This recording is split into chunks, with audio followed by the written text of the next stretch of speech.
A very pleasant good morning and welcome to Live Jai-Alai in the Magic City on YouTube's Jai-Alai Channel. I'm Stu Nyman. I'm here with Andrew Blackman, and we're pleased to welcome you to this Sunday matinee performance. We have 9 games for you beginning at noon. In addition to fast and fun Jai-Alai action, each of today's games offers win, place, show, quinella, exacta, and trifecta wagering. And if these terms are new to you, they're pari-mutuel terms based on wagering. We'll be explaining them throughout the course of today's performance. We also have a pick 3 wager in Game 4 and the all-new Mighty Ocho jackpot that begins in Game 1. However, the news today is the high-paying High 5 jackpot that begins in Game 3. It's always guaranteed at least $2,000, but that jackpot has been growing. It hasn't been hit in a few days. And the carryover jackpot in today's High 5, $3,823. So based on what's wagered on it today, that jackpot could be over $5,000. That's the High 5. It's a pick 5 wager that begins in Game 3. That's the news on wagering. However, wagering is not necessary in order for you to enjoy all of today's exciting Jai-Alai action. Online wagering is available, if you are interested, at watchandwager.com or in Connecticut, mywinners.com. We do have a scratch in today's performance. Once again, we do have one scratch in today's performance. Cool Fitness is scratched once again today. Imagine he'll be back on Thursday. Foot injury, nagging injury that he's had since we started in 2018. Flares up occasionally keeps him out. We expect him to be back on Thursday, but Cool Fitness is out today. This is going to be a rundown of the scratches for today's performance. Let's begin with Game 1, Post 8, scratch Cool Fitness. Replace Cool Fitness with Vuelo. Game 1, Post 8, scratch Cool Fitness. Replace Cool Fitness with Vuelo. Game 2, Post 1, scratch Cool Fitness. Replace Cool Fitness with Anderluck. Game 2, Post 1, scratch Cool Fitness. Replace Cool Fitness with Anderluck. Game 3, Post 3, scratch Cool Fitness, replace Cool Fitness with Legend. Game 3, Post 3, scratch Cool Fitness, replace Cool Fitness with Legend. Game 4, Post 4, scratch Cool Fitness, replace Cool Fitness again with Legend. Game 4, Post 4, scratch Cool Fitness, replace Cool Fitness with Legend. Game 5, Post 7, scratch Cool Fitness, replace Cool Fitness with Ikeda. Game 5, Post 7, scratch Cool Fitness, replace Cool Fitness with Ikeda. There are no scratches in Game 6. Finally, in Game 7, Post 6, scratch Cool Fitness, replace Cool Fitness with Ikeda. Game 7, Post 6, scratch Cool Fitness and replace Cool Fitness with Ikeda. That is the scratch of Cool Fitness as he affects today's performance in its entirety. Yesterday, we hit 1,000 subscribers on the YouTube channel, and we here at Magic City Jai-Alai could not be more pleased or proud at the response so far. We do sincerely hope that you are enjoying our 3rd season of Live Jai-Alai here at Magic City. So whether you are sheltering in place, staying safe, or you've begun to venture out, if you're at one of our Pari-Mutuel Wagering Partner facilities and the ITW Network. Welcome. We sincerely hope you enjoyed today's performance. So with that, sit back and relax. We begin to play Jai-Alai in 6 minutes. Andrew, how are you today? Doing well, Stu. Final day of the week and a lot of storylines going into this Sunday. As we always do, you mentioned the high five at a $3,823 carryover, which the previous high for the season, we got that number was just under $5,000. So pending at least $1,200 bet into that high five today, and one person will hit it. That will be a new record for this season. So if you're looking to play the high five one day, try to get your feet wet with that. The biggest jackpot could potentially be given out today. So got a couple minutes before we got to get those wagers in before Game 3. So you got probably 30, 40 minutes till we get into that. And also the Golden Cesta. The Golden Cesta Award is that not a monetary award, just one of those things we do for fun here at Magic City, given to the player that earns the most singles wins each week. And it's a pretty tight race for week number 7 here. Tennessee, the ball magnet this week, maybe would have had a couple more wins than 5 if he could have stayed out of his own way. Got hit in one of those singles games that took him off the court when he had game point, but still, nonetheless, a solid week for Tennessee. He's got 5 wins, and he'll be playing in 4 games today. You'll see him in games 1, 2, 4, and 6, so a really good opportunity for Tennessee there to get his first Golden Cesta Award of the season.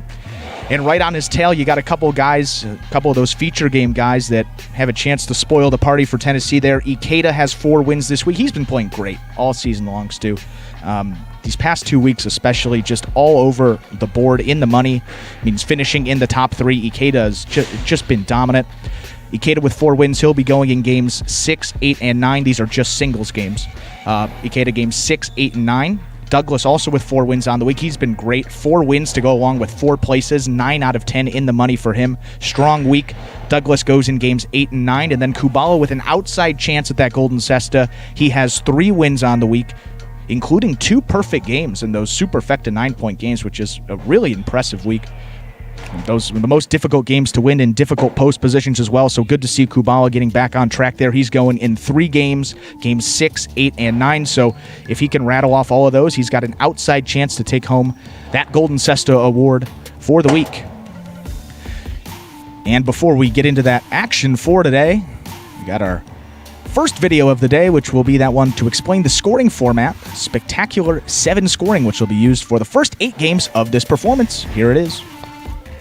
Spectacular 7 singles games are played with 8 players. Each player wears a different color jersey numbered 1 through 8 on the front. These numbers are traditionally referred to as post numbers. Post numbers are used to signify the order in which the athletes will play in a game. These numbers are also used for betting purposes. Don't be confused by the numbers on the back of our jerseys. Those are just for fun. Each game begins when the player in the post 1 red jersey serves to the player in the post 2 blue jersey. The served ball must land between the 4 and 7 lines marked on the court's side wall. If the ball lands between those lines, the serve is good and play continues until one of those 2 players wins that matchup. The player who loses the matchup exits the court and waits for his next turn at the end of the rotation. It's important to note that every game has 2 rounds. The first 7 matchups in a game make up round 1. Each matchup in round 1 is worth 1 point. Round 2 refers to all matchups that take place after the 7th and final matchup of round 1. The number of matchups in round 2 varies from game to game.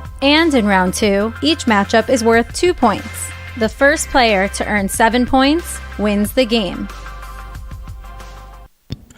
And that was an explanation of Spectacular 7 scoring, which will be the feature format for the first 8 games of this performance. And then in that 9th and final game, we'll have that superfecta 9-point singles match to close it out for you. And a question that Golden Cesta awarded to the person with the most wins in singles play each week. So that's just singles games, and it's every week. So Tennessee this week has 5 singles wins. As I said, he is in the lead with 5. Ikeda and Douglas have 4. And then Kubala with 3. So those are the 4 guys that are in the mix for that Golden Cesta this week. And yeah, Tennessee has been playing great. Fan favorite. Everyone loves him, and just such an easy guy to cheer for. Always gives 110%. Just a great attitude. Always smiling. Always seems to be having fun out on the court, and that's translating into the win column there. 5 wins this week. And he's actually snuck into 3rd place in that season-long single standings now. He passed Anderluck. Anderluck been struggling these past 2 weeks in singles play. Hasn't been playing to his usual form. In Tennessee, now 21 singles wins on the season, so he is in third place. Ikeda in second with 27, and Douglas still in first, leading the pack with 30 wins. So nice to see some movement in that top three. And a great guy as well, and playing really well, both singles and doubles. I think that the play in that doubles, Tennessee in the backcourt, just really been a brick wall back there for Bueno up front, and that's translating to his singles play. 21 wins, 20 places, and 18 shows on the year for Tennessee. A really good season, and now officially in the top three. We'll see if he can close out his first ever Golden Cesta Award.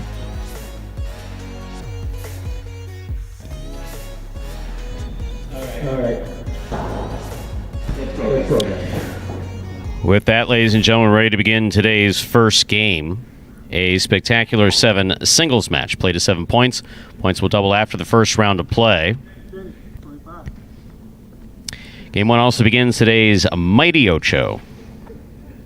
Let's get things started with our first matchup. We'll have Diaz serve to Legend, who's in the blue of post 2.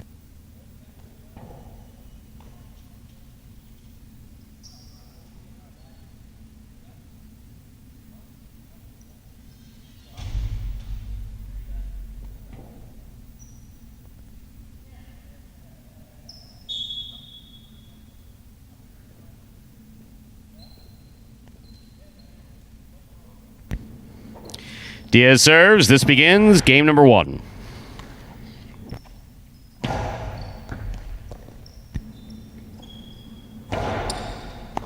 Ball tipped by Legend.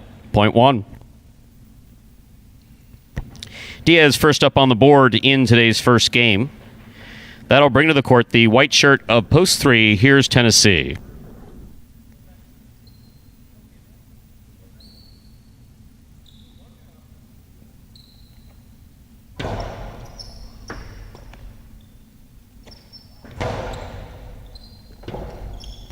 Robote left side for Diaz to the inside. Tennessee reaching out with one hand. Missed it. Point 1.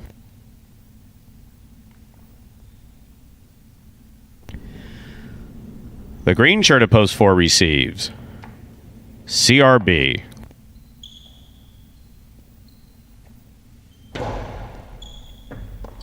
Ball tipped off the serve. Point 1.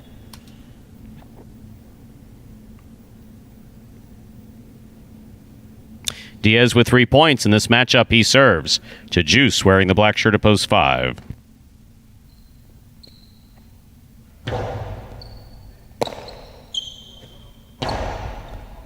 Good catch by Diaz.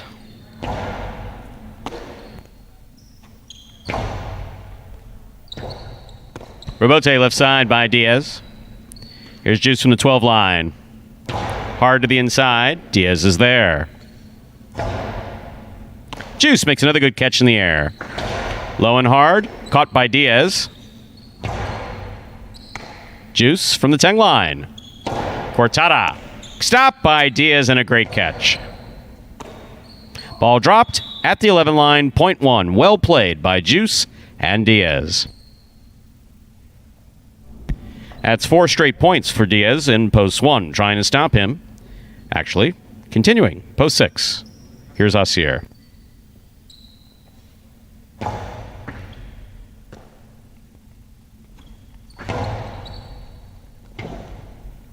Robote left side. That's a beautiful 2-all by Diaz. That's stopped in a great catch by Osier.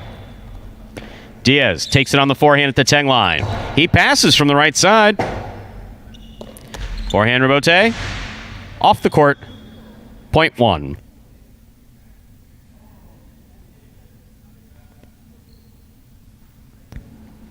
On the court, ready to receive. Pink shirt at post 7, Lamonte.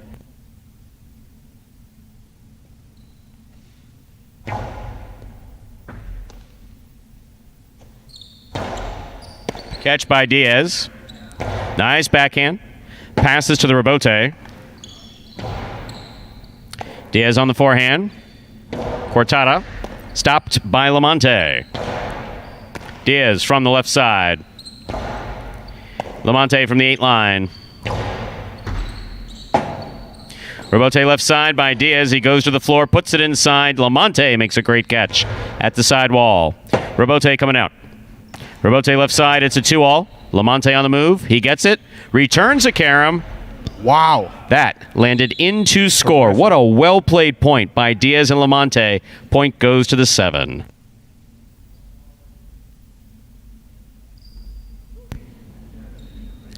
Here now to complete the first round and receive the purple shirt at post 8. Vuelo.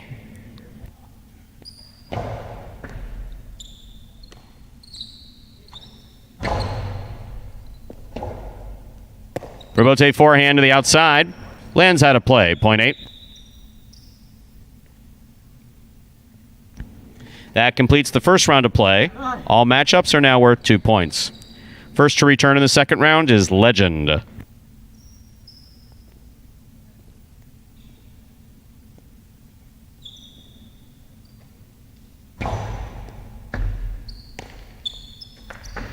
Legend with a hard throw to the inside. That scores point 2.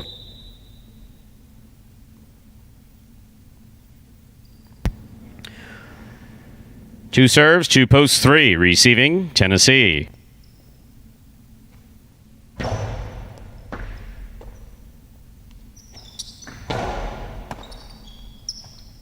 Legend hard to the inside. Tennessee with a great catch. Backhand out to the Robote. Here's Legend. Robote 2-all, off the court. Point 3.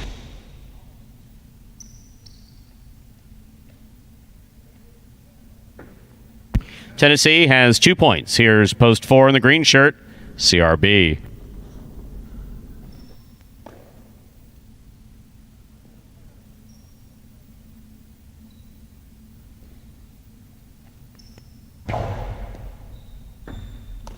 Ball dropped coming out of the service box. CRB start off a little far back. Point to the 3. Tennessee with 4 points. Here's post 5. Juice.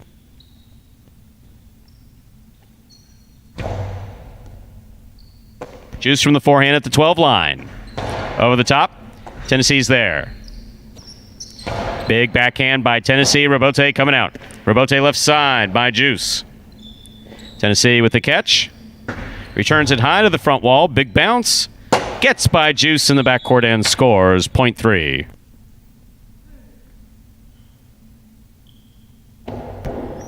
Straight points in the second round for Tennessee to a possible game point.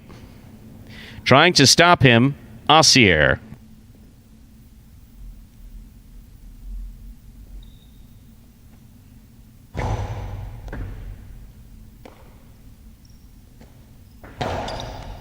Scoop by Tennessee. Assier from the 9 line. Tennessee looks for the Robote. Has it on the forehand. Point and game to the white shirt of post 3, Tennessee. No playoff in our first game. 3 wins it, 1 places, 2 shows. Unofficial order of finish, 3-1-2. Your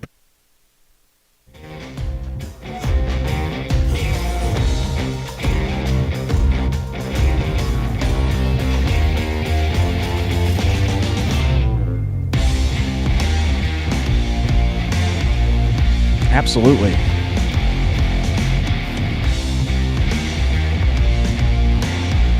That's the goal.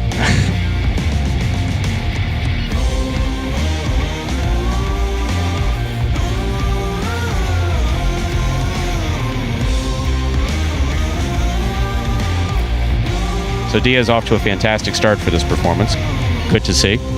Now, Diaz looked great. Lamonte played really well. He's been playing great these past couple days in singles. And then Tennessee again. He's been having a great week and picked up his 6th win of the week, which pretty much all but solidifies the golden cesta for him there. Nice to see Tennessee. He's been playing great, Stu. And if that's a foreshadowing of the performance, like we like to say about the first game, we're in good shape. Absolutely.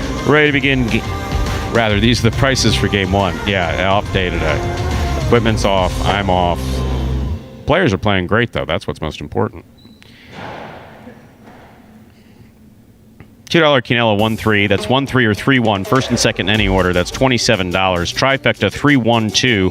140-20. Up next, ladies and gentlemen, is our second game, a spectacular 7 singles match. Next game played 2, 7 points. Points will double after the first round of play. There is a scratch. Cool Fitness continues to be scratched throughout today's performance.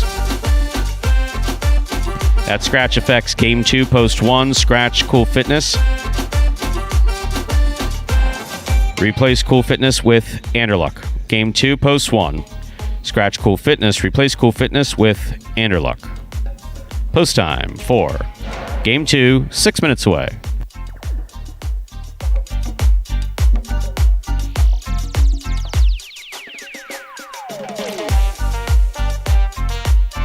And for Tennessee now, win number 22 on the season. And still, we pay out 3 places for that championship singles, and each win they earn through the year will be totaled up, and then the person with the most wins gets 15. Second place gets 10,000, and then third place gets 5,000. Now Tennessee, his 22nd win of the season. He's in third place, 5 behind Ikeda, and then Douglas, as we mentioned at the top of the broadcast, still in first. But Tennessee, it's been a big, he's just stormed up this leaderboard these past couple of weeks, and 6 wins on the week for him. 2 more than the next closest guys do. It's been incredible to see. Consistently, each one of these players on the roster has had a week where they've actually done well. We had Wello, who had a tremendous week. Started off very well. Yeah. Started off great, eased off a bit.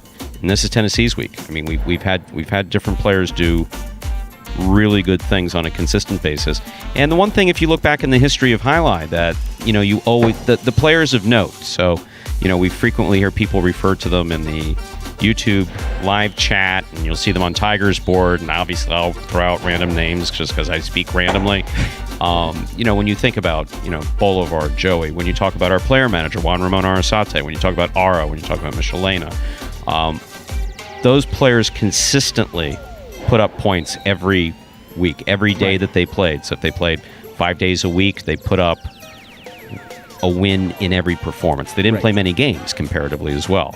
It's one thing that we were talking about, we've gone back and forth talking about, obviously, Douglas and, how many games he's playing versus how many other games are playing.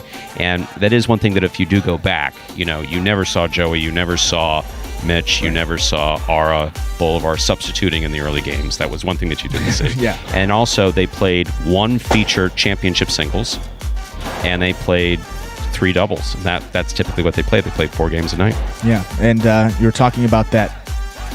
It's based off win percentage. You look at the win here. Douglas win percentage is just under 37%, which is, and Ikeda next closest at 22%, and then pretty much mid-teens and lower for everyone else there. So that just shows you, Douglas, when he gets out there, it's very rare. If he doesn't get a win or if he doesn't come anywhere on the board, first, second, or third, it's, that's very strange. And that happened. It's happened a couple of times, but typically he's got a win or 2. This week he's definitely be on top of his game. There's no. He's in the last two performances. He's made some unusual catches that are even unusual for him. Yeah. And what is it? It's a game played by often. If people are listening every day, they're going to hear me anyway repeat some of the same stuff. I do it in my personal life. I'm obviously going to do it when I've been assigned to speak randomly about Jai-Alai. Right. But that's something just consistently that you've seen throughout the history of Jai-Alai, is that it's that consistency, and they're humans. Right. And so one day they're going to play fantastic, the next day not so much. Whoever... We'll ascribe this to Mr. Berenson many years ago in the 20s, who looked at this and went, this might be something that people could bet on, because that guy played great yesterday and today he can't catch a ball. Right. And it seems that these baseball guys, Douglas has a baseball background, Tennessee with a baseball background, Carballo, baseball background, legend as well. Those guys seem to take to the catching a little better, and obviously we talk about once you get that catching down, it really makes everything else easier. You don't have to worry about securing the catch. You know that your cesta's in the right place to make get more consistent. It opens the door for almost anything else. You can be more aggressive on the kill shots. You're more aware of where you are on the court, and you're just not thinking as much. And I think that's really the key, just a clear head. And clearly Tennessee is playing that way. And all those baseball guys seem to have taken to that catching a little better than maybe some of the other guys as well. With 1 minute to go, random question came in regarding what I was doing in 1994. I was actually working in a psychiatric hospital. And in addition to that, I was announcing at Miami Jai-Alai, and I was a marketing assistant, I think I was. It was marketing or public relations assistant. I stepped into the role of operations manager briefly in 97 for a few months, and then I became assistant general manager, first at Miami Jai-Alai, then Fort Pierce, then at Tampa, then in Ocala, and I served out through 2013 as an assistant general manager at Miami and Fort Pierce. Staple in the South Florida Jai-Alai circuit. Yeah, Yeah, well, Or someone Florida, without Florida, an immediate not family necessarily. tie that they could put on the road and travel all around the state. That's what I think it came down to. Reasonably competent, knew about Jai-Alai, wouldn't make any bad decisions as far as the fronton was concerned. Checks all the boxes. you- Good NFL draft Yeah, you term. can be you can be in charge for now. 1 minute to go till we begin game 2. Remember that there's a scratch game 2 post 1. Scratch Cool Fitness, replace Cool Fitness with Anderluck.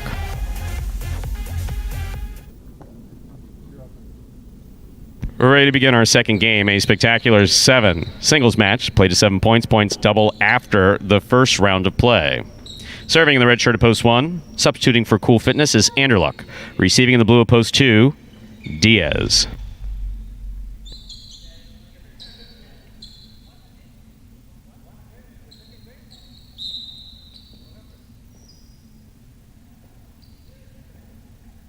Anderluck serves. We begin game 2.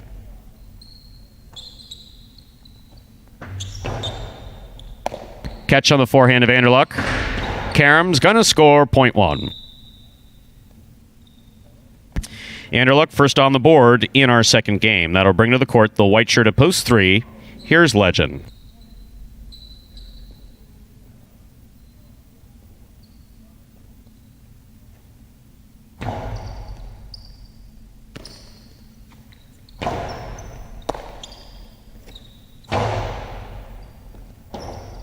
Robote forehand by Legend. Lands in. Anderluck has it.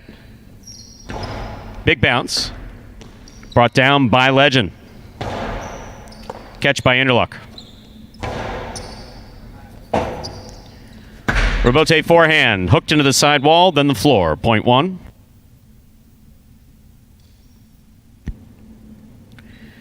Green shirt at post 4 receives. Here's Ben.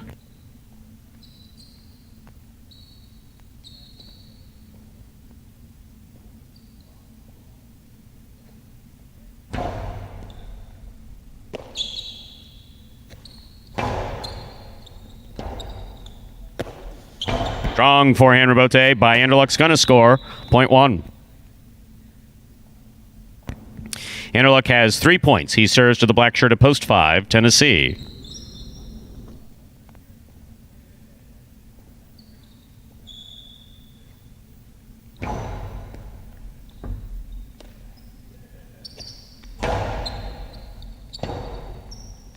Nice forehand rebote by Anderluck. Here's Tennessee from the 12 line. It's a hard throw. Passage to the rebote. Forehand rebote.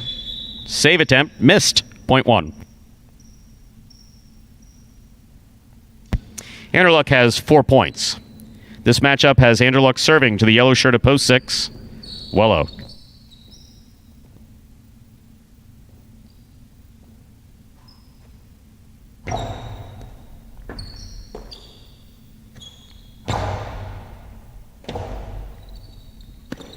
Swing and a miss on the rebote at the 6 line. Point 6.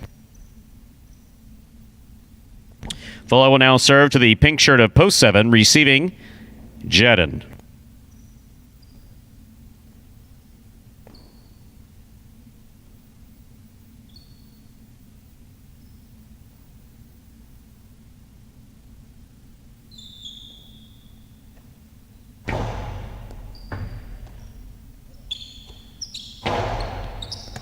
Scoop attempt missed. Point 7. Here now to complete the first round and receive, wearing the purple shirt of post 8, number 77, El Barba.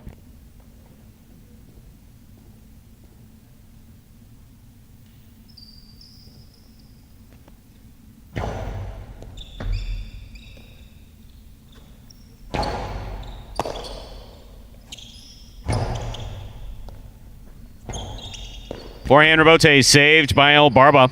Here's Jedden at the 9 line from the forehand. 0.7.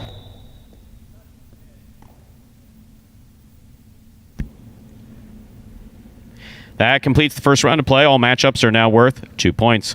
First to return in the second round is Diaz.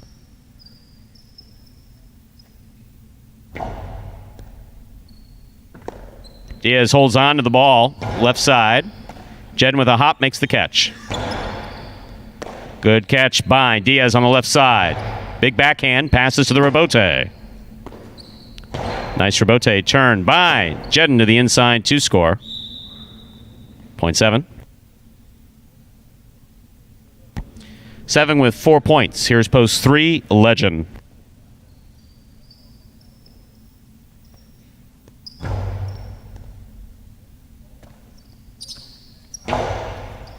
It's a hard throw by Legend on the forehand. Jedden goes deep. Rebote coming out. Rebote, 2-all, off the court. 0.7. Straight points to a possible game point for Jedden. Trying to stop him, Ben.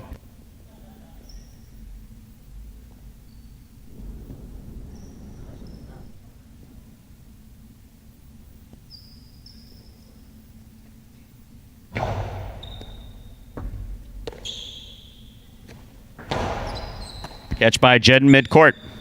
He goes deep. Rebote comes out. Ben makes the rebote. Hits the overhead screen. That is point and a perfect game to the pink shirt of post 7, Jedden. Again, no playoff in our second game. 7 wins it, 1 places, 6 shows. Unofficial order finish, 7-1-6. Your prices will be up in a moment.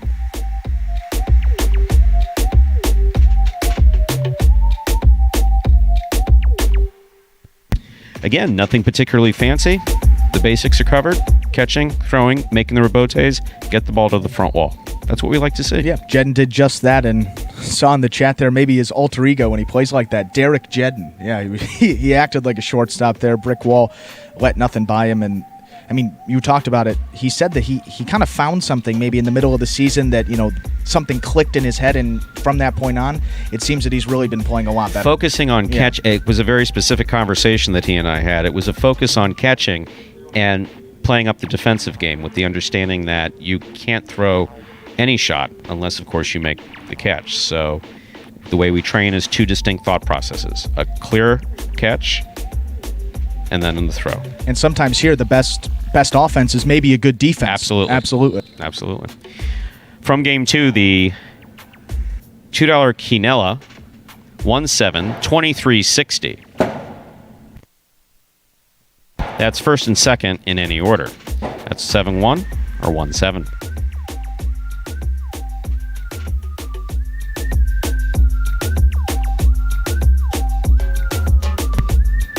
Trifecta 7-1-6, 3-18 even.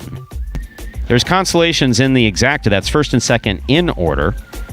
7 with all numbers, $8.80. All with 1, $6.40. And when you see alls, that means that the number that came in, there wasn't a wager placed on that particular combination. So no one had the 7-1 exacta. So it's 7 with all numbers and 1 with all numbers. Up next, ladies and gentlemen, Game 3. That's going to begin today's championship doubles match. Game 3 also begins today's high 5 jackpot. Now, if you're interested in playing the high 5, carryover jackpot going into today was $3,823. So, based on the wagers that are placed into that today, that jackpot could easily be over $5,000 today. The high 5 is a pick 5. Correctly pick the winners of games 3 through 7. And be the only ticket to do so successfully. And the entire contents of the jackpot is yours. There is a scratch. Cool Fitness is scratching all his scheduled appearances today. That affects Game 3, Post 3. Scratch Cool Fitness. Replace Cool Fitness with Legend. Game 3, Post 3. Scratch Cool Fitness. Replace Cool Fitness with Legend. Post time for Game 3. And the high 5 is now just 5 minutes away. A lot of anticipation going into this Game 3. We'll update you on those double standings and also that high five stuff. But first, we got another video that will explain winning and losing in Jai-Alai. They got those matchups. How do you win? How do you lose? Well, this video will explain it for you. Take a look. The main rule of Jai-Alai is simple. Players must catch and return the ball in one fluid motion. Sounds easy enough, right? So how do you win? You can win a matchup simply if your opponent overserves, underserves, or serves the ball out of bounds. On the flip side, your opponent wins the matchup if the serve is so good that you fail to catch and return the ball to the front wall. If your opponent fails to catch the ball before it bounces twice on the ground, or if your opponent's cesta makes contact with the ball but doesn't catch it, then, in both of those cases, you win the matchup. You can also win a matchup if the ball bounces around in your opponent's cesta during an attempted catch. This is called juggling, and it's illegal in Jai-Alai. Another way to win a matchup is if your opponent throws the ball and it lands out of bounds on its return from the wall. The overall game strategy for a Jai-Alai player is to make it difficult for an opponent to reach the ball in time or to execute a rebuttal play.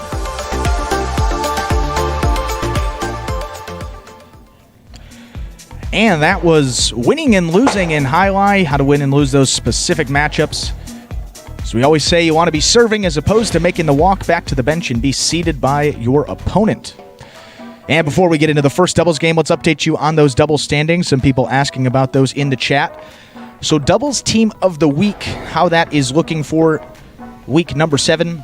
And Douglas and Lamonti struggled last week, first part of week number 5, and then as the week went on, they got a little bit better and then came out of the gates this week and just looked incredible. Lamonti, we talked about, been playing great in singles play, and Douglas, we say enough about the kid already, just terrific. They have 5 wins this week to go along with 4 places and 3 shows. So not only are they in the lead by a considerable amount, they got 5 wins, 4 places and 3 shows. They're in the money in 12 out of their 15 games played. 80% in the money this week for that doubles team. A very good clip for them. They are in the lead for doubles team of the week. Only one that could spoil the party there is that team of Carballo and Juice. They have 3 doubles wins this week, so they would have to rattle off all 3. That would be the team of Carballo and Juice to make it even a competition there. But last week, Anderluck and Diaz were 3 wins behind, and they needed to get all 3 to tie it up, and they actually took the first 2, made it a little interesting, so you never know what could happen in these doubles games. And apparently someone's paying attention to that high five. There's $1,536 wagered as of now, added to the 3,000. Quick math here. What's that about? So 54? we're now well over $5,000. Yeah, right around 5,400 at the moment for one winner. 50. You like to show off with that math, Okay, I suck at math. I get that. Okay, you don't have to rub it in every chance you get. Yeah, you were talking. I had time to think about it. You can't do math while you're talking. Not even. I can't do math when I'm not talking either. Tried to give you I gave you the benefit of the doubt there. We do have a scratch. Game 3, post 3. Scratch Cool Fitness, replace Cool Fitness with Legend. Game 3, post 3. Scratch Cool Fitness, replace Cool Fitness with Legend. I have always admired those folks who I had a great uncle who used to pride himself on, at the grocery store, he would do the addition of the groceries. As they were being rung up. He was an accountant by trade, and it's just like, so that was like, so it's like my grandfather set that as my goal. Never even came close. I was gonna say that's a lofty goal. No. Once we got into long division, I think it was kind of downhill from there. And then it's like, well, how did you get into medical school? Well, simple. Physics for Poets, literally, was what the course was called. I mean, they had Physics for Poets. Physics for I Poets. feel like I could have taken Physics for Poets. Done that one. Literally what was called. We have 1 minute to go till we begin Game 3. Once again, Game 3 begins our 3 doubles games and the high five. There's got to be some physics involved in Jai-Alai with the angles and everything. Absolutely, golf, tons. Jai-Alai, all of that. Bryson DeChambeau in golf, he's like, they call him like one of like the Mad Hatter. He's like this scientist. He went to SMU and a very scientific background. He's kind of revolutionized, the way the game is played and how people approach it. And he does it all with numbers and physics, and it's really interesting. You can do the same thing in Jai-Alai as well. We're ready to begin game number 3. Spectacular 7 doubles match. Play to 7 points. Points will double after the first round of play. Serving in the red shirts post 1, the team of Bueno and Tennessee. Receiving in the blue post 2, CRB and Vuelo.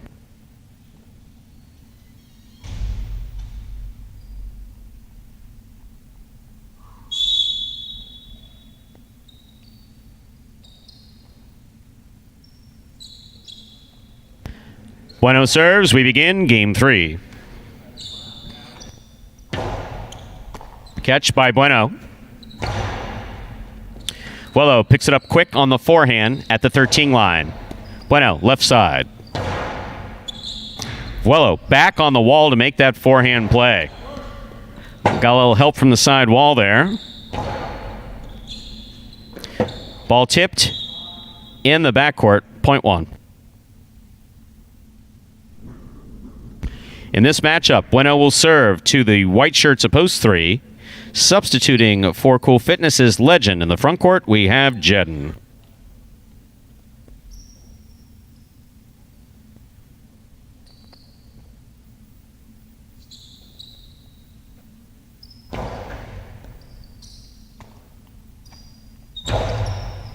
Catch on the forehand of Bueno. Rebote is up.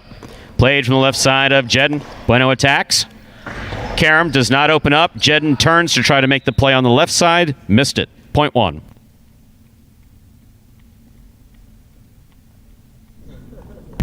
Now receiving the green shirts of post 4, Lamonte and Douglas.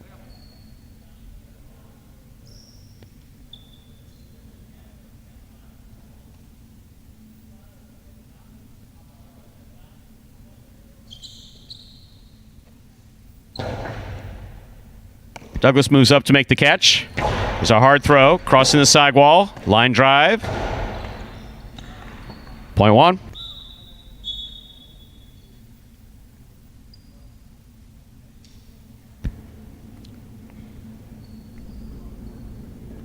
Here are the black shirts of post 5, Asier and Kubala.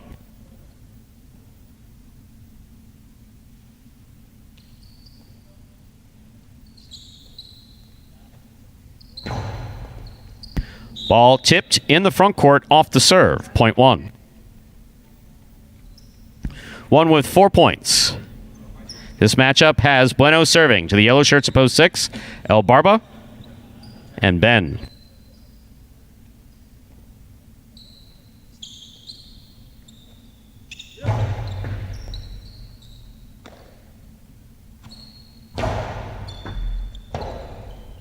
Rebote left side for Bueno. El Barba with a tip ball at the 8 line. Point 1.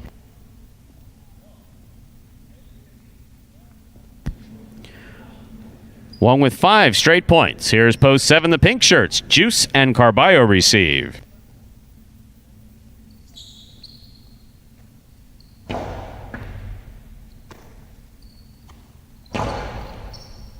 Tennessee from the forehand. High to the front wall. Carballo's there. Rebote left side by Bueno. It's a 2-all. Carballo makes the catch. Nice throw and even better catch by Tennessee. He cleared the overhead screen. Rebote coming out. Rebote, middle of the court. Tennessee's there. Throws to the inside. Rebote coming low for Carballo. It's a low throw that hits the pad. Point 1. Straight points out of post 1 for Bueno and Tennessee to a possible game point. Trying to stop them, Diaz and Anderluck.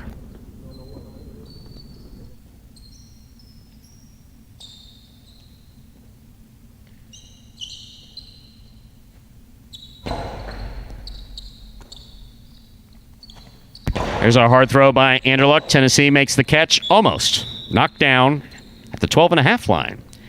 Point 8. That was a nice 6 straight points for post 1, Bueno and Tennessee. Play continues. First round's complete. All matchups are double. First to return, post 2, CRB and Vuelo.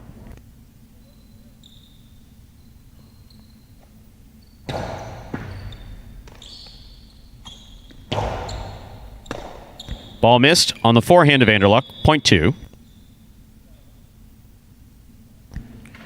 Two is serving to the white shirts of post 3. Returning to the court, Legend and Jedden.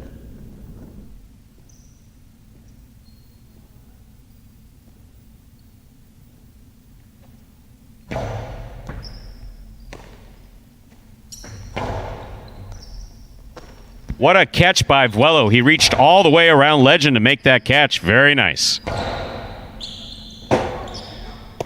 CRB gets in there to save the rebote. Jedden on the attack, gets it on the hop, throws a cortada. That scores. Well played, point 3.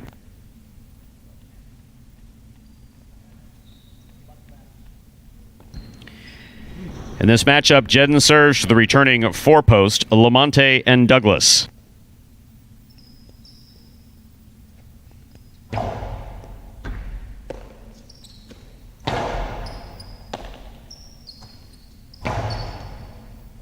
Douglas from the 12 line. Catch by Jedden. Jedden tries picada. Douglas makes the catch overhead. Hard throw to the inside. Jedden's there. Rebote hooked, point 3. 3 with 4 points. Here's post 5, the black shirts. Asier and Kubala.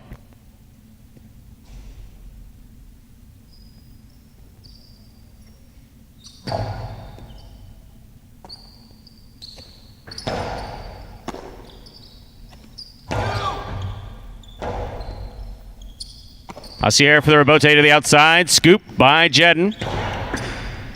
Great catch by Kubala in the backcourt. Jedden calls for the rebote. Makes the save nicely. Jedden from the forehand. Picada again. Kubala reads it, stops it, returns it. Here's Legend from the 12 line. Catch by Asier in the front court. Low and hard to the inside.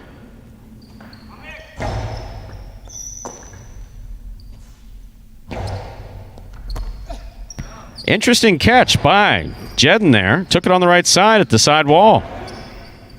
Rebote for Jedden. Catch by Kubala.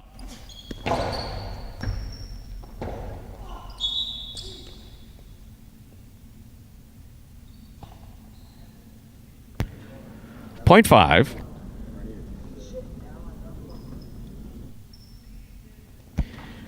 Post 6 receives. El Barba and Ben.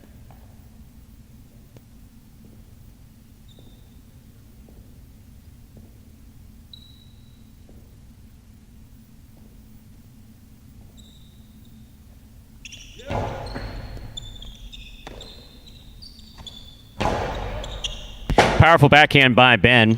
Asier gets in there for the rebote, just missed, point 6.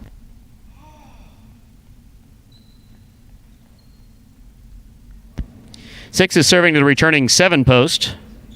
Juice and Carballo receive.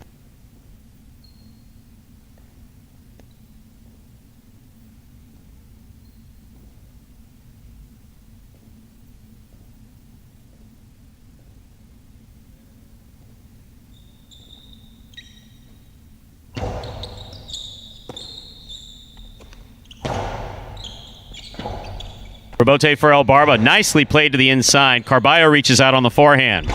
Too hard, too high, out of play, point 6. Returning with possible game point, the red shirts of post 1.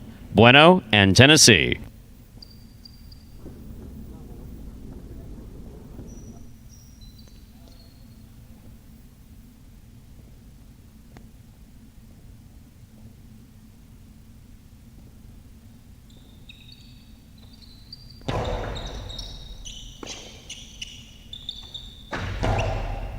El Barba with a tip ball that is point and game for the red shirts at post 1, Bueno and Tennessee.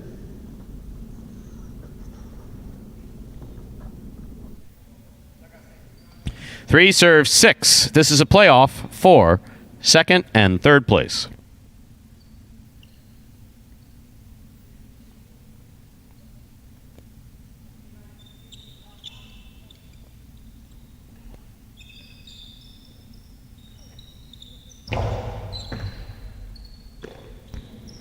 Ben, powerful backhand to the inside, taking on the forehand of Legend. Legend high to the front wall. Robote to the outside by Elbarba, catch by Jedden.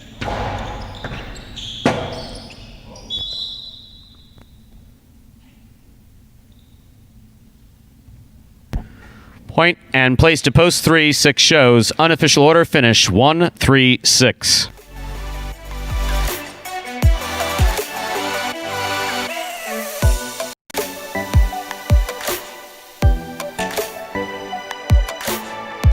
Results from Game 3 are official. Coming in first, post 1, Bueno and Tennessee.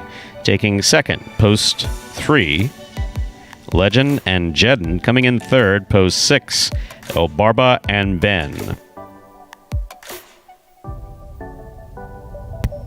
1, 3, 6, the official result from Game 3. There are your prices.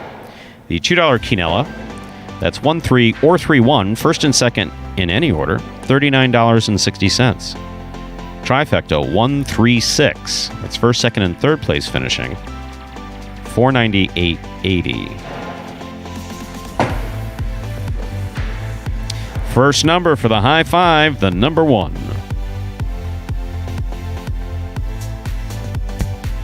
Up next, Game 4, a spectacular 7 singles match. Play to 7 points. Points double after the first round of play. Remember, Cool Fitness is scratched in all of his scheduled games today. That affects Game 4, Post 4. Scratch Cool Fitness, replace Cool Fitness with Legend. Game 4, Post 4. Scratch Cool Fitness, replace Cool Fitness with Legend. Post time for the 4th game. 7 minutes away. Good luck.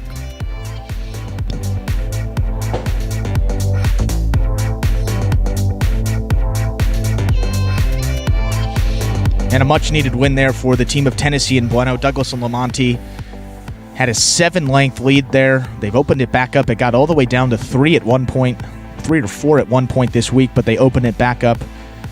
Douglas and Lamonti still on top in that doubles tournament, 25 wins, and then Tennessee and Bueno now picked one up there. They have 19, so 6 lengths behind.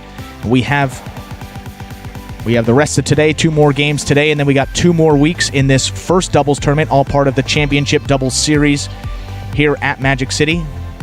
For the doubles, we do it a little different. Maybe you're used to in Jai-Alai, we stick with the same partner throughout the duration of a doubles tournament, and then each win that doubles team gets combined will be tallied up, and then the team that has the most wins at the end will take home $10,000, and the second place team gets a nice $5,000 bonus, and then those prizes are split amongst the 2 players. And we have 3 doubles tournaments, all with that $15,000 purse throughout the duration of the season. An outside chance for a couple of teams in this first doubles tournament. Carballo and Juice are in 3rd place. They have 12 wins, so they're 7 behind Tennessee and Bueno. And at this point, with Tennessee and Bueno really needing to push and get some wins, it would be unlikely for a team at the bottom at this point to storm past a team like Tennessee and Bueno. Seems like it may be a 2-horse race there, but who knows? I mean, Bueno in the front court, when he gets there and he's playing the way he has and he's shown this season, it's unparalleled, and they can beat anyone. When you look at some of these doubles teams, I mean, who could break out? Diaz and Anderluck could easily break out. Juice and Carballo could absolutely go on a run. Elbarba and Ben have not been able to establish a rhythm. Yeah. But based on skill, they obviously could. Asier, Kubala. Yeah. They got 10 wins. Anderluck and Diaz with 10, so seems like Kubala, Asier, Anderluck, and Diaz, or Carballo and Juice. If anyone could make a run, those 3 teams are still within, relative shouting distance. We'll say it may be a little difficult just because, those 2 teams up top have just been so dominant throughout the doubles tournament. It seems unlikely that over the course of these next 2 weeks, you got 3 doubles games a day. We got 6 performances each week, so 36 doubles games left on the in this tournament. There you go with the math again. That was quick. I can't. I'm a little impressed. That was quick. I see what you're looking at. You're looking at, of course, when people are just listening, or I guess you can kind of see us through the back wall. Yes, I'm wearing this extremely loud we're orange bright shirt. Today. Yeah, we're bright. I got pink. Stu's got the orange. I was walking through we have the players set up in where the fans usually sit, and we're still doing social distancing, of course. So they're about 6 feet apart, and So I always walk through, I print out the programs and, the behind the scenes of announcing, mundane. So we print out the programs and we process scratches if we have them. But then I make sure that I make eye contact with everybody, see how they're doing, see if they need anything. And I was walking up in Ikeda, and of course Ikeda's got this extremely boisterous sense of humor. Yeah, and so he says, "Hi, Pumpkin." Oh God! And at first I thought he gave me like this cutesy like an nickname. endearing term, right? Exactly, and it's like, Pumpkin. So I asked him, "What the hell are you calling me Pumpkin?" And I looked at my shirt. I was like, "Oh, because of this." He said, "Yeah, what'd you think?" I said, "Never mind. Thought you were being cute." Is it the black pants too? No, jeans. Oh, they're jeans. I can't see the color. Yeah, Sunday kind of dress down day. I don't, Scott never approved that, but I just kind of like did it. I was gonna come in. I actually haven't broken out this shirt. Usually I got like the same rotation of 5 shirts. If you've seen throughout these 2 years, is that an obsessive thing or just? I just don't want to buy new collared shirts. I like the 5 I got. Why switch it up if it ain't obsessive? broke? Don't It's not fix obsessive. it. What do you mean obsessive? What do you mean? It's What do you mean? not I have a obsessive. problem now. Are you defense about that? Yeah, I had to break. I mean, this one is. It's bright. It's bright. We're bright today. Look, are you comfortable? Comfortable. This one's loose, so it feels pretty good. That's what counts. 2 minutes to go till we begin Game 4. Game 4 begins in just 2 minutes. There is a scratch. Cool Fitness is out, replaced by Legend in Game 4. Game 4 also begins the Pick 3. I was following, I got off the 826, the Dolphin Expressway. 36. Yeah. Yeah. Right. And there was a motorcycle. We have 2 motorcycle riders here. We have Wello, and who doesn't ride every day in Tennessee, oddly enough. The mild-mannered. The mild-mannered gentle giant. And there he is on his, I believe they used to call them crotch rockets at one point. He's got this very fast yellow motorcycle. And, of course, how do you know it's him? What does his license plate say? Tennessee. So if there was any question, I mean, not that I've tripped over the thing a couple times walking in, but if there was any question, nope, that's Tennessee on the motorcycle. I've been wondering whose that is, and honestly... Yeah, the yellow ones is Tennessee, and the Harley is Eric, is Wello. How many guys do we have on the roster? I think, 24? 22. 22? Yeah, you could have given me 22 guesses. 21, and I think, I don't think I would have gotten Tennessee there. 1 minute to go till we begin Game 4 and the Pick 3, both now just a minute away. Final reminder, the Scratch Game 4, Post 4. Scratch Cool Fitness, replace Cool Fitness with Legend. Have you renegotiated your contract since we hit those 1,000 subscriptions? I was told by Scott that my bonus kicks in at 5,000, so that'll be coming down the pipeline. So for my sake, guys, keep subscribing, keep telling your friends, and anyone you know. To get me that trip. I'm going to give you my agent's card, Lefty Berkowitz. It was Moskowitz last night. That's his cousin. That's his cousin. Sure. Exactly. Okay. That's the second cousin. Moskowitz is the cousin. Berkowitz, the main guy. Absolutely. Moving on. Game number 4. Spectacular 7 singles match. Play to 7 points. Points will double after the first round of play. Serving in the red shirt at post 1, CRB. Receiving in the blue at post 2, Lamonte.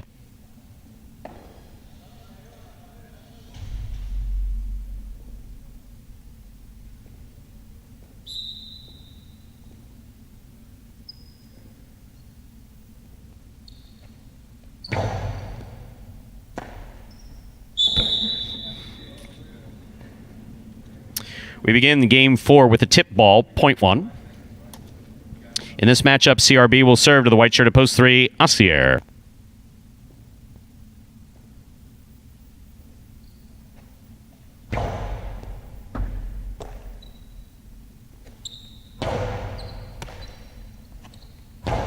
Nice backhand throw by CRB. Rebote forehand by Assier at the sidewalls. Gonna score. Point 3.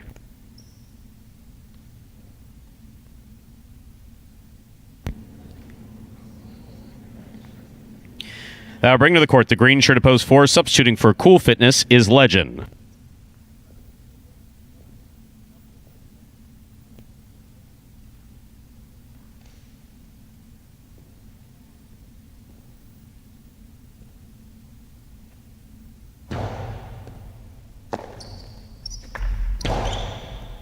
Catch on the forehand of Assier. There's the carom. That scores. Beautifully thrown by Assier. Very nice. Point 3.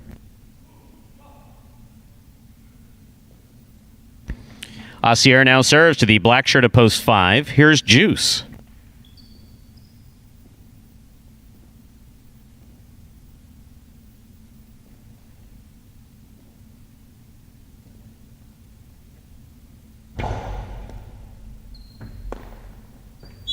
Point 3.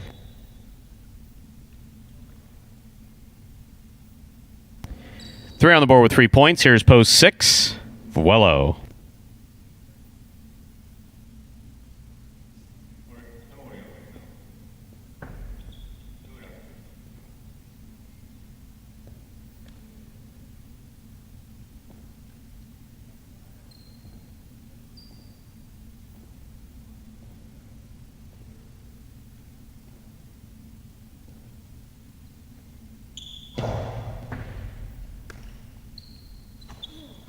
That's a nice, powerful forehand by Vuelo. Rebote just missed. Point 6.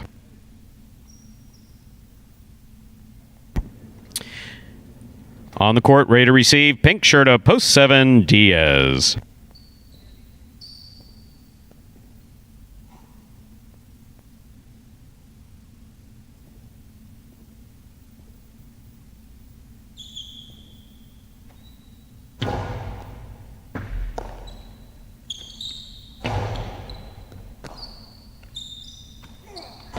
That's a powerful forehand by Vuelo. Diaz on the rebote. Snaps a 2-wall out of nowhere. That's the Diaz special. Beautifully thrown. Point 7.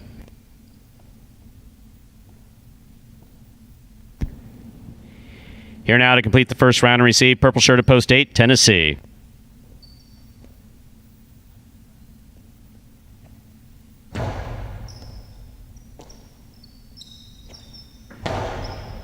Diaz makes the catch. Goes for another one. This one caught the top of the pad.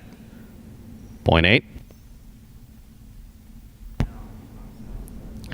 That completes the first round of play. All points are now double. First to return, post 2, Lamonte.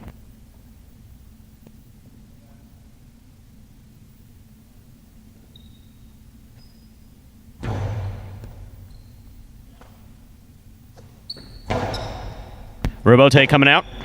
Played from the left side of Tennessee. Here's Lamonte.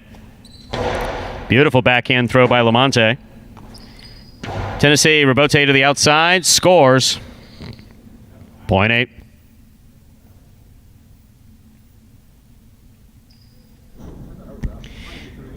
Eight on the board with 3 points. Here's post 1, CRB.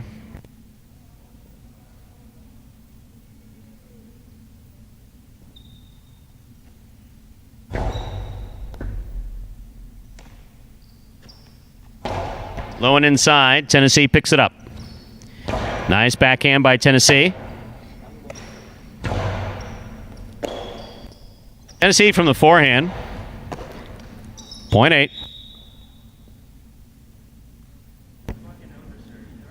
Possible game point here for the purple shirt of post 8, Tennessee. Trying to stop him. Legend.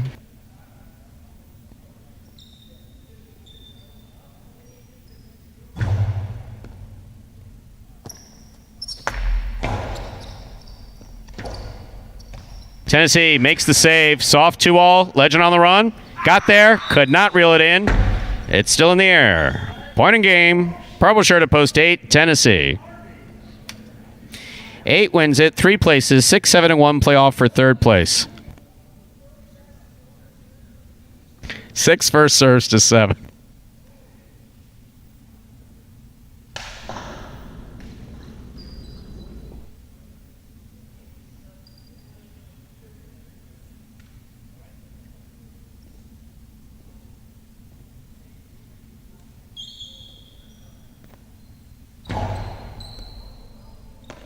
It's a good catch by Diaz. Nice backhand. Forehand rebote by Diaz to the outside. Good catch by Vuelo. 3-wall play by Vuelo. Diaz, perfect position to make that rebote. Very nice save by Diaz. Here's Vuelo. Another hard throw. Caught in the air, but not held on to. Point 6. 6 with 3 points. Possible show point for Vuelo. Trying to stop him, CRB.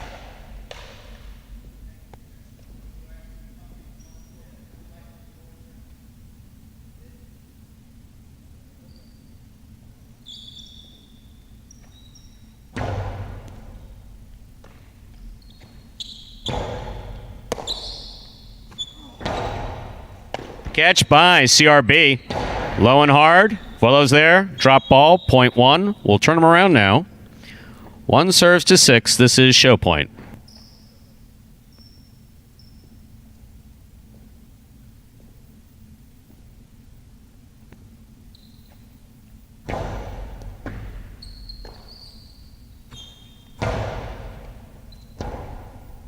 Rebote forehand by CRB. Vuelo on the run. Makes the catch. Sends it back. Feeds the rebote. On the sidewall, it's a difficult rebote save for CRB. Vuelo. Great effort by Vuelo to try to make that catch. Point and show, post 1, CRB. Unofficial order, finish 8-3-1.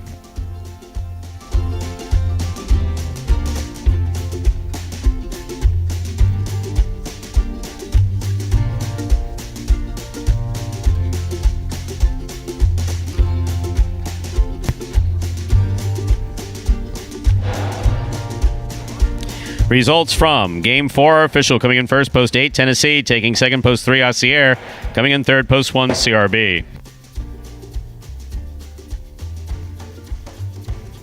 And we'll have your prices here in just a moment. $2 quinella. That's first and second in any order, so that's 3-8 or 8-3, $34 even. Trifecta, 8-3-1, $315.60. First number in today's pick 3, the number 8. Up next, our second doubles game in today's performance. Game number 5. There is a scratch. Game 5, post 7. Scratch Cool Fitness, replace Cool Fitness with Ikeda. Game 5, post 7. Scratch Cool Fitness, replace Cool Fitness with Ikeda. Post time for Game 5. 7 minutes away.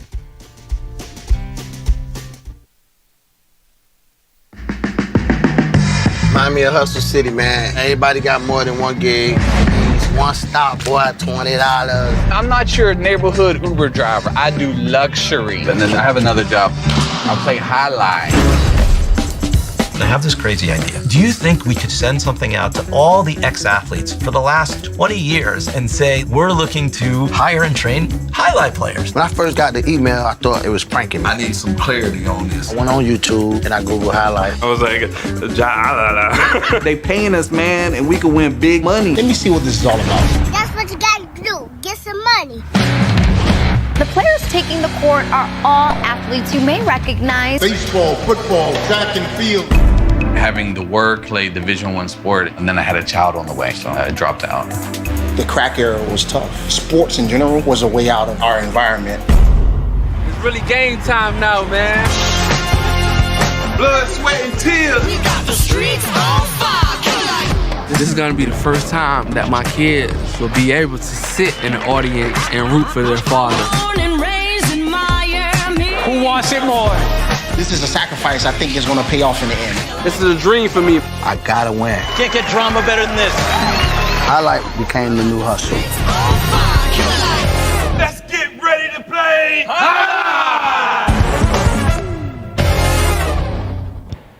And that was a trailer for the award-winning documentary Magic City Hustle about the start of the highlight program here at Magic City Casino just 3 years ago. And one of the stars of that, Tennessee, playing up to the legendary number 37 this week. We're told, 37, Whoa, you told me. Careful. You're inviting a lot of trouble with that comment. I'm inviting some trouble.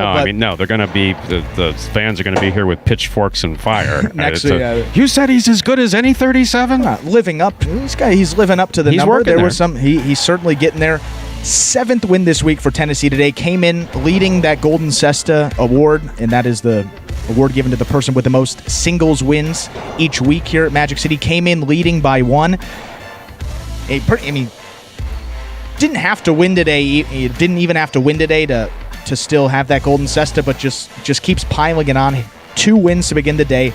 7 this week for Tennessee. The next closest guy has 4 wins. And we just can't say enough about him. He's just been playing really well, and such an easy guy to cheer for, too. Always brings great attitude, always brings a great energy, and that's one of the reasons why I think someone was talking about it in the chat. Never gets too high or too low in his play. Never really has those terrible off days that some guys may be accustomed to earlier in the week when, Thursday through Sunday, Tennessee's just very steady and shows it again here in week 7. Sometimes the players like a little, sometimes the fans rather like a little insight, at least they say they do, about personalities that we have back here. And so occasionally we share certain things. We like to preserve a certain amount of privacy and dignity, and there's some stuff that occasionally goes on that we're not going to talk about. Not too often, actually. But one of the funniest ones with Tennessee was he has this habit of apologizing if he beats someone on the court. God. I hate But the look on Jedden's face, who, again, the only person I know with a Super Bowl ring, who is so fiercely competitive. Yeah. So fiercely. And has actually moderated since he's been here. I mean, the first year, just completely crazy in terms of how competitive he was. Second year, a little bit better. But just the look on Jedden's face when he sees Tennessee apologizing to someone for winning a point, he's just like, what the hell are you doing? He's disgusted. Don't apologize to him.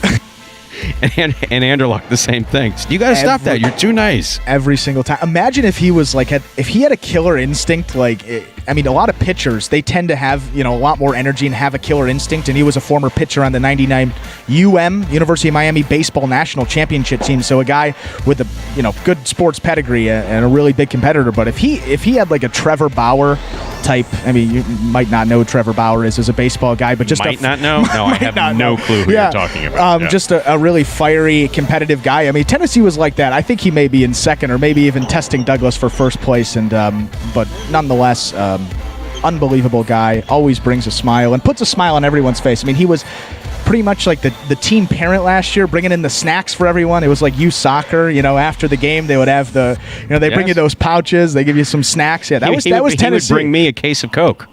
He would, yes, a case of Coke every week. It's like would you like a snack? Would you like anything? No, I just like Coke. This way I don't have to. We have a snack machine here at Magic City, but it's on the other side of the building. Long walk, Magic City. If you folks who aren't in town are interested in looking, just go on Google Earth or Google Maps and look up Magic City Casino, and you'll see how the building is organized. In the big square box in the front, that's in the front parking lot. That's where we play Highlight. That's us, yeah. Exactly. That's us right there. You'll see that we're separate from the auditorium where we now show concerts, where they used to run dogs, separate from the poker room. Definitely separate from the casino, so we're definitely isolated over here. And it's not exactly a long walk, but, to just get a Coke, it's a little bit of a walk. And you don't want to just arbitrarily walk through the casino, so I said, Coke would be nice if you're going to buy it. And he comes in with a case of Coke. It's like, oh, wow. He goes my blood sugar's not going to appreciate that, but I certainly do. No, it's awesome. And, again, translating that to the court, everyone likes to see it. And, in the chat here, everyone talking about how, Tennessee, definitely the fan favorite out there. That'd be an interesting, that could be an interesting poll to, rate who your fan favorite player is and have all the fans vote on that.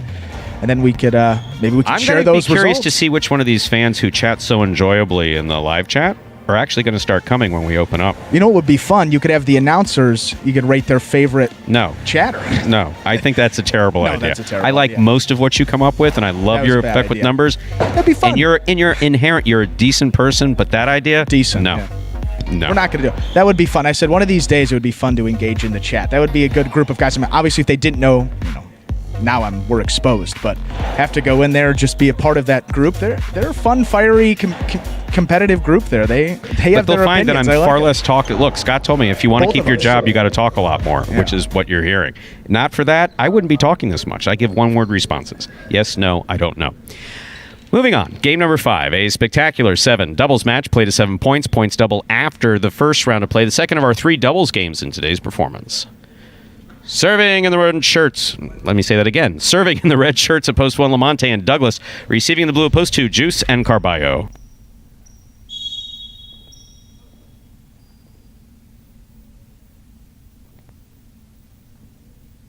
There's the serve. We begin game 5.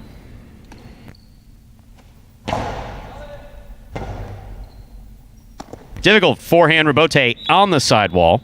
Point 2. That'll bring to the court the white shirts of post 3. This matchup has Juice serving to Asier and Kubala.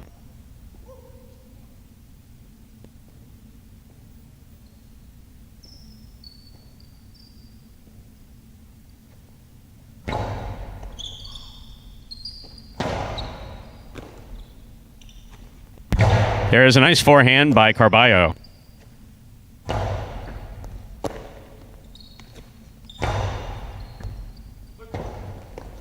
Excellent. Rebote save that stays in play. What a scoop by Carballo. Good catch by Kubala. Kubala makes the catch. There's the carom. That scores point 3.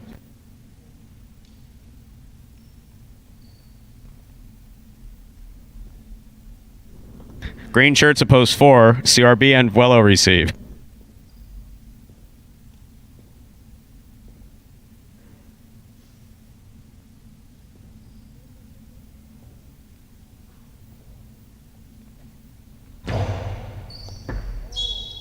Over serve. The ball's got to land between the 4 and 7 line. That went past the 7. This point goes to post 4. Receiving. Black shirts at post 5. Bueno and Tennessee.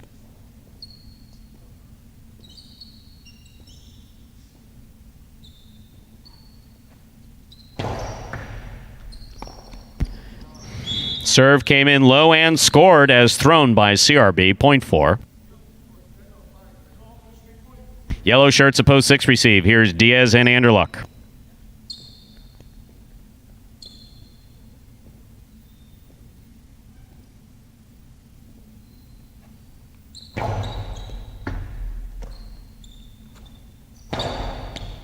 Great catch by CRB. He goes deep.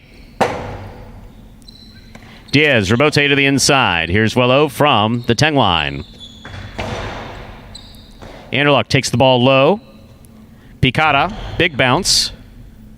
Vuelo brings it down at the 12 line. Ball tipped, point 4. 4 with 3 points. Now receiving.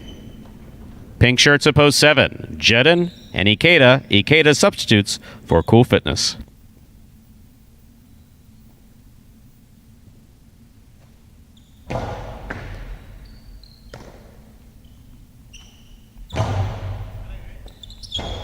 Well, it comes out to make the Rebote. We have a swing and a miss at the 9 line. Point 7. In this matchup, Jedin will serve to the purple shirts at post 8, El Barba and Ben.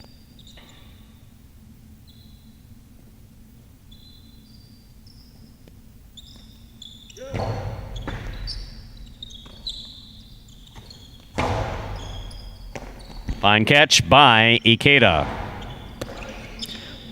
Point 7. That completes the first round of play. All matchups are now worth 2 points. First to return in the second round, Lamonte and Douglas.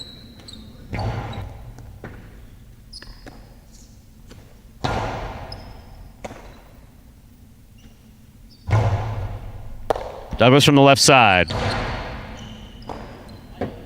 Point 1.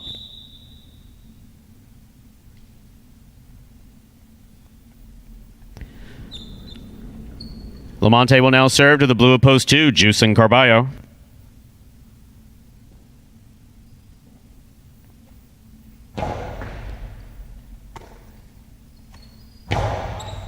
Powerful reverse. That ball touched the overhead screen. Point 1.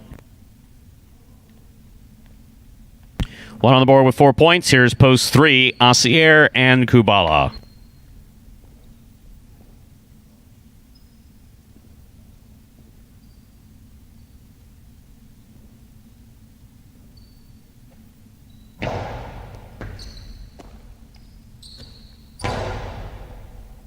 Douglas from the left side. Kubala from the 11 line. That ball's in the corner. Douglas reaches in on the left side, makes the catch. Rebote coming Asier.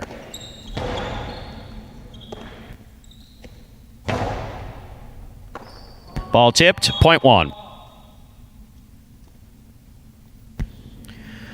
Possible game point for the red shirts at post 1. Lamonte and Douglas trying to stop them. Bueno and Tennessee.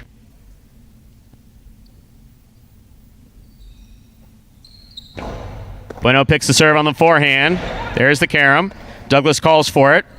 Blasts it back. Passes Bueno. Tennessee's got it. Douglas from the 11 line. Great catch by almost. Pulled it from the sidewall, bobbled it, dropped it. Point in game. Red shirts at post 1. Douglas and Lamonte. 4 places, 7 shows. Unofficial order finish 1-4-7.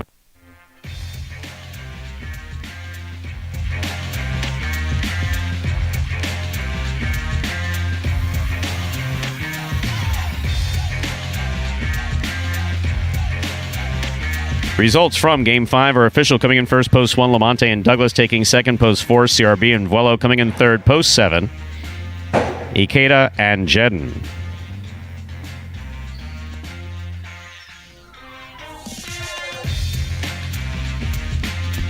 $2 quinella. That's first and second in any order. So 1-4 or 4-1, $32.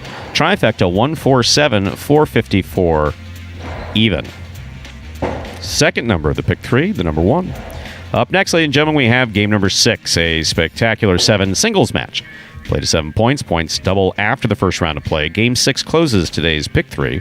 There are no scratches in game 6.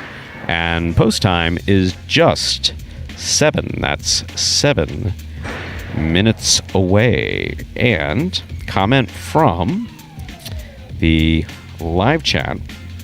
When we talked before about folks coming in, when of course we reopen to the public, hasn't been either decided or announced yet. We don't have a fixed date on that. Obviously don't think it'll be in June. Probably won't be in July. We do have the U.S. National Jai-Alai Championships coming July 25th and 26th. We have a number of people coming in from Connecticut, which we're excited about. We have people coming in from all over the place, which is going to be really good. And speaking about coming in, I believe it was Roland indicated he's 3,000 miles away, so that's a bit far. Someone else had commented that they were from Orlando. Yes. Here's a factoid. Story. Yes. Here's a factoid. Our first year, Douglas is, of course, from North Carolina, and he has family in Melbourne, Florida. Right. And so Douglas and Tennessee are very different, but in terms of like being quiet and not asking for much, that's very Douglas's. similar. Yeah, he definitely flies under the radar. So Douglas actually lived with family in Melbourne when he was practicing in January and I believe February, and drove round trip from Melbourne every day. Every day? Every day to practice. Down in North Miami, or here at this court. Here, yeah, okay. we were at North. Regardless, we were at North Miami the first year. Second year, right. Second year we were here all the time, and we started off practicing 3 days a week and then 4 days a week. Mm-hmm. So that was absolutely significant. It's one of those things where someone is. For the most part, this would be like his college experience or something like that. You're 19, you're right. playing a professional sport, and no one had any idea. I mean, we had an idea that he would be good. We didn't know that he would be unique and special. Yeah. For the most part, in the world of Jai-Alai, I could talk about that another time. But Matt's got some truly unique skills, and so he would get in extra practice. He always come in with a large iced coffee from Starbucks. That's like one thing he treated himself to, but always leave half of it. It was always sitting on the bed. No. I guess he drank half of it, and it would just wind up sitting there. But he would make that drive from Melbourne every day. A couple, one or two players reached out and said, "Hey, if you want to stay, but you also want to let him have the experience." It's like, hey, if he wants to drive, I'm not going to baby him and say that's crazy. Right. Don't drive 6 hours a day to play 3 hours. But that just shows you how dedicated he was to his craft. There's absolutely no question about it. Watches a lot of film, watches a lot of old Jai-Alai as well, and just always learning. And that's we were what watching you want to Partitos see. the other night at Anderson's. Anderson. Of course, we talk about what do you call them? The Davy 3? The Davy 3? Yeah. The Davy 3 invited me over, and we were watching the 93 93 World Cup, I think it was. So this is what we do in our off time. No. Highlight here, I gave up. back I home. gave up probably about 6 months ago, suggesting that I don't just focus on highlight throughout my life. I've started, and now it's an exponential curve. It started the year, I think, at about 50%. I think we're all the way at like 95 now, but we love every second. Well, you see, and this is also something that's different about this particular group of players. It's like almost everybody in the chat, lots of people on Tiger's board, people who play professional, had some exposure to professional highlight. One of the other things that's very unique about Magic City, no one in the first year had any exposure to highlight. A few guys had gone a couple times to either Miami or Dania or seen something, and that was it. So it was completely foreign to them. Kubala obviously had a lot of exposure and played on the court in St. Pete and had done well over there. But Douglas, people will say, well, his father played. Well, he was born after his father retired. Yeah. You never saw him, right. So he didn't see him play, didn't break out the cesta until he actually started.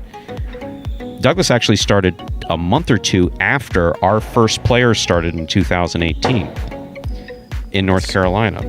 That's a stat for you. Oh, yeah. So, day. There are lots of things that make Magic City unique, not just in how we play the game, not just in the approach to the game, but also as far as the exposure to the world of highlight was minimal. And then, of course, we started the first year, and fortunately, many people have come around, but some of those comments were pretty harsh. And I learned a long time ago to ignore harsh comments about that we don't know what we're doing. Now, of course, I wasn't here at Magic City, but at Miami, you don't know what you're doing, and marketing and okay, thank you. Everyone knows. Yeah, exactly. Enough is enough is enough. You stop listening to it. But these guys, not so much. And so I think that they took it in stride. We had lots of team conversations. I had lots of individual conversations explaining why people are passionate about highlight, why people are a little bitter in highlight. Mm-hmm. And ultimately, it's a good thing. You like seeing people disengaged. You really do. You want to keep it as positive as possible. And the commitment that I've made is, look, stick with it. See how it improves. I think you'll be interested in it. Right. I think it's going to be good. I'm not sure. If it's not, I'll do something else. Right. And usually if you say something, a little more harsh and you put that much thought into it, it means that you are that passionate and really do care at the end of the day. Absolutely. And that's what, we want our fans. And, I always want to keep it positive. But look, this is sports. You have your opinions. Everyone has said things about someone that, is probably not true or a little bit, and with less than a minute to go for Game 6, we're about ready to begin Game 6, just less than a minute away. And something else that's pretty cool, if you want to check out Douglas's start, he has not all of his videos, but some of his videos when he was practicing in a batting cage in North Carolina. You can see him throwing 2 walls into the batting cage side and just throwing. So that's really cool. Matt Langhan's on Instagram, just his name, no underscores, no nothing. You can check it out there. It's very cool stuff. That was a nice plug. I like the way you did that. Interesting. We're ready to begin Game 6, a spectacular 7 singles match. Played to 7 points. Points double after the first round of play. Serving in the red shirt of post 1, we have Ben. Receiving in the blue of post 2, Anderluck. Ben serves. We begin Game 6.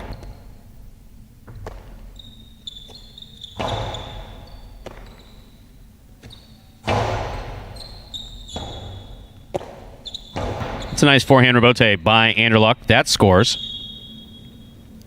Point 2. And our next matchup, Anderluck serves to the white shirt of post 3, Kubala.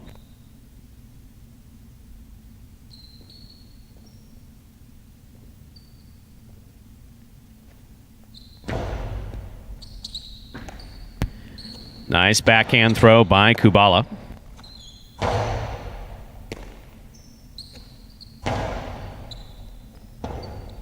Anderluck, forehand rebote from the 8 line. Here's Kubala.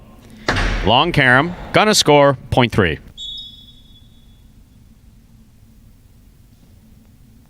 Kubala now serves to the green shirt of post 4. Here's Bueno.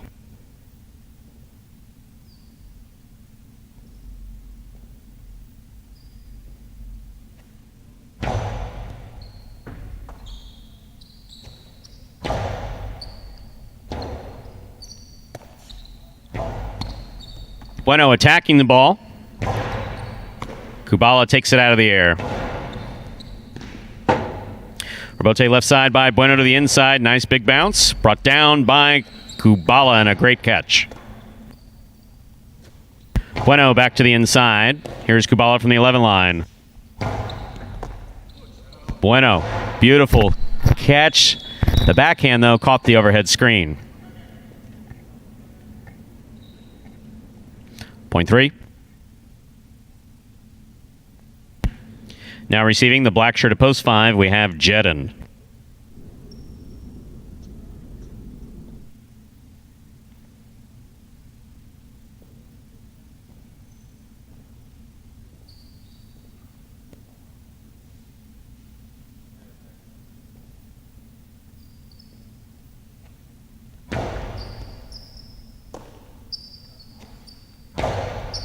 Jedin with a beautiful backhand.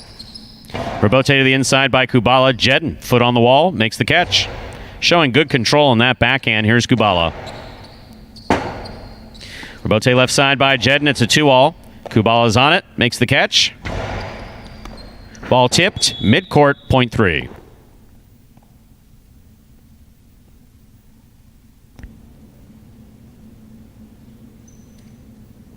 Yellow shirt at post 6 receives. Here's Tennessee.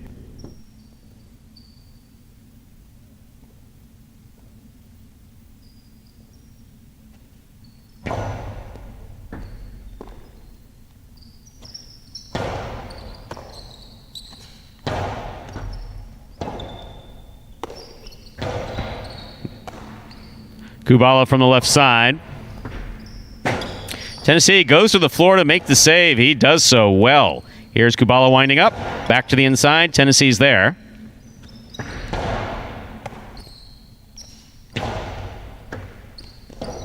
Tennessee read that well. He knew he had to come all the way to the back wall to make that rebote. Just missed.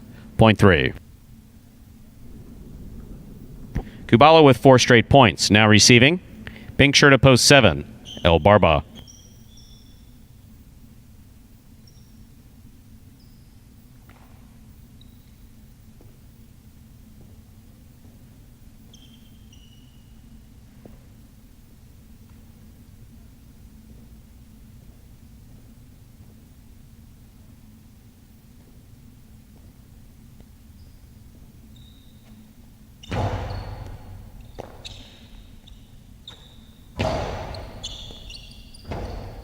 Forehand rebote by Kubala. El Barba. Ball came up on him. Just missed. Point 3. 3 with 5 straight points. Here now to complete the first round and receive. Wearing the purple shirt at post 8 is Ikeda.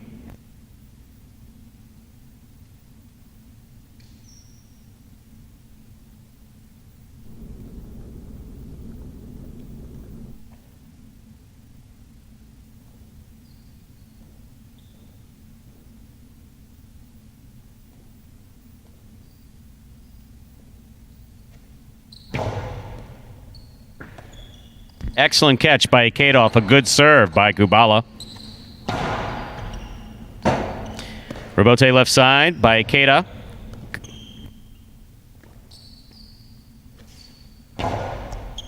Scoop attempt missed. Point 3.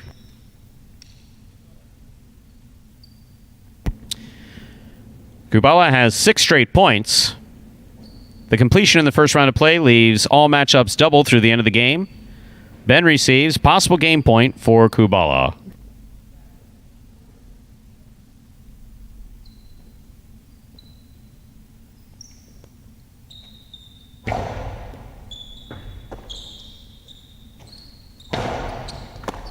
Great catch by Kubala. He gets it up. Ben's there.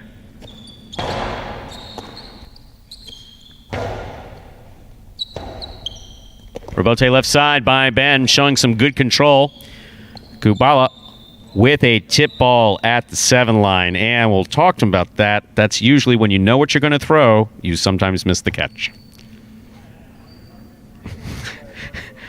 Point 1, play's going to continue. That was a great 6 straight points for post 3. And we'll swap Bueno for Anderson. Yes, Ben, you did a great job. Thank you very much. Thank you. Yes, yes. You're right. You're right. You get the star, brownie points, everything. Now serve the ball in.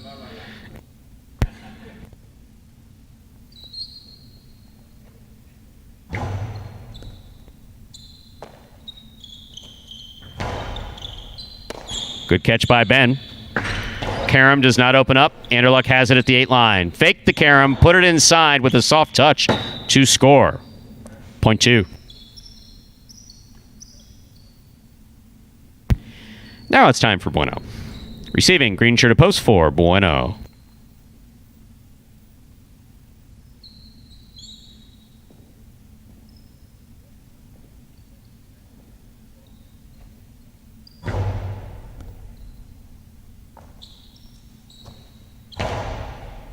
Good catch by Anderluck. Here's the backhand.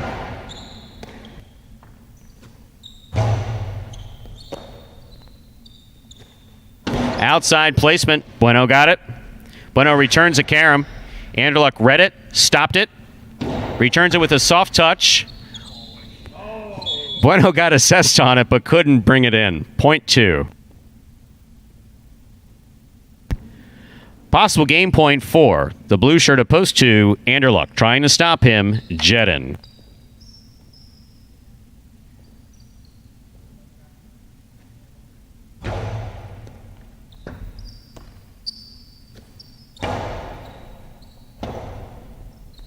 Forehand Rebote to the outside. Jed makes a great catch. Got it by him. It scores. Point 5.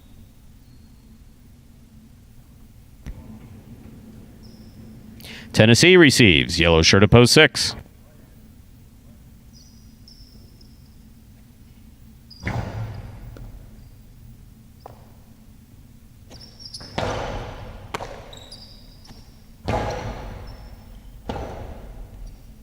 Forehand Rebote by Tennessee. Here's Jedin.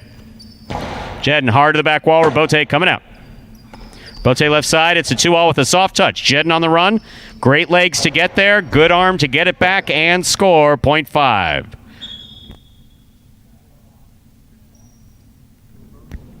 Jedin has 4 points. He now serves to the pink shirt at post 7, El Barba.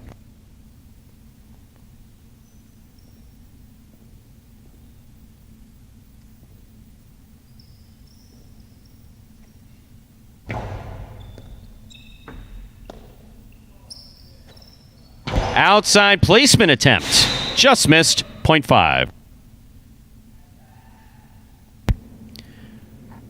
Jedin has 6 points. Here's post 8. Ikeda.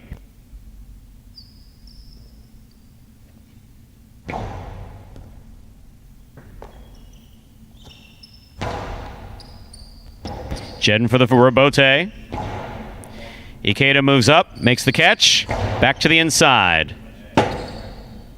Rebote save by Jedin. Ikeda, what a catch.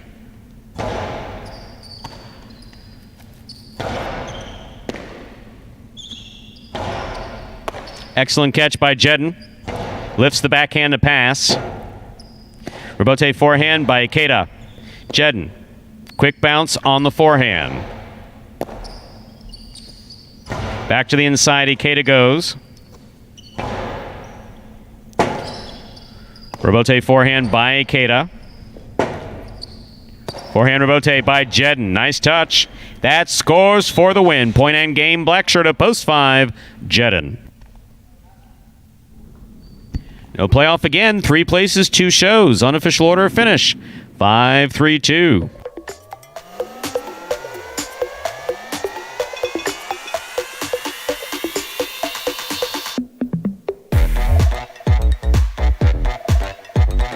Results from Game 6 are official. Coming in first, post 5, Jedin. Taking second, post 3, Kubala. Coming in third, post 2, Anderluck.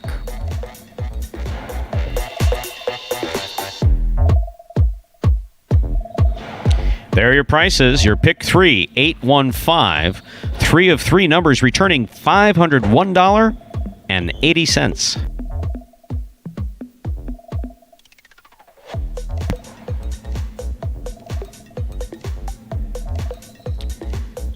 Your $2 Quinella, that's 3-5 or 5-3, $60.20. trifecta, 532 363 60. Up next, ladies and gentlemen, is our 7th game. And in just a moment here, we're going to take a look up on the screen and see will pays. Just what it sounds like. Something will pay.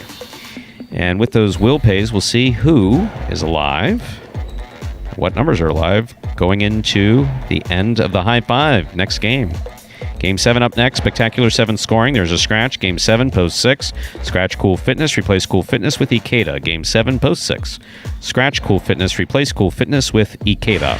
Post time for game number 7, and the close of today's high five is 7 minutes away.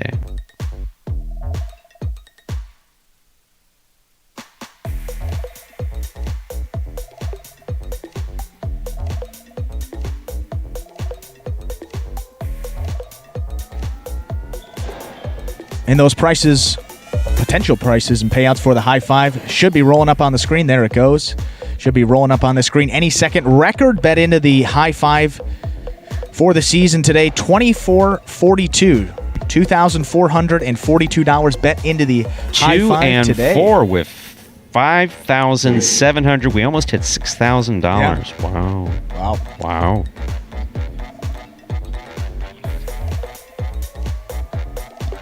And it looks like the 8 is a multiple winner there. So good picking, but not going to get you that bonus for the high five. Multiple winners there with the 8. So 2 numbers could potentially let the high five go today on this Sunday. And before we get into the action of game number 7, just a reminder, we'll update those fantasy highlight stats for you. So right at the start of game number 7, those will be updated. And we got one of those top 10s before we get you there. The top 10 rebotes of the 2019 season. Here it is.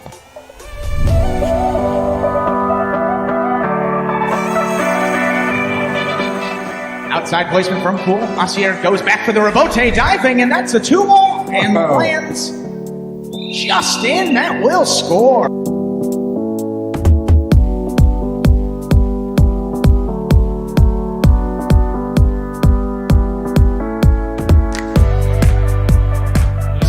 Line. Outside placement stopped by Willow. Willow plays it back. Bueno, what a rebote save on the left side.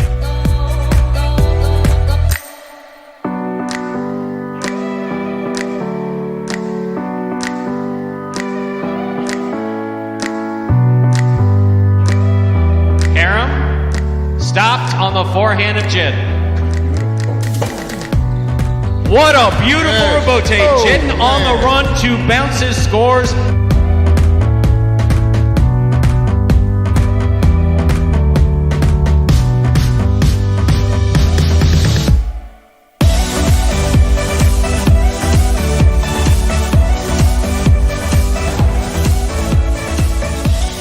Back to the inside, Carballo goes. Douglas with the blind save. Just lobbed it up under his arm.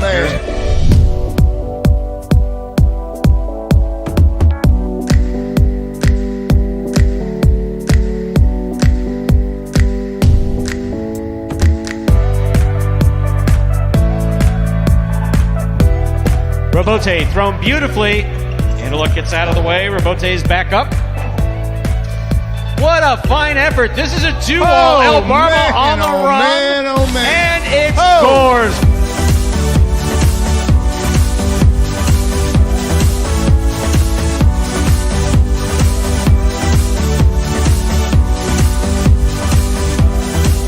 Carballo picks the serve. Here's the reverse. That is a diving save by CRB.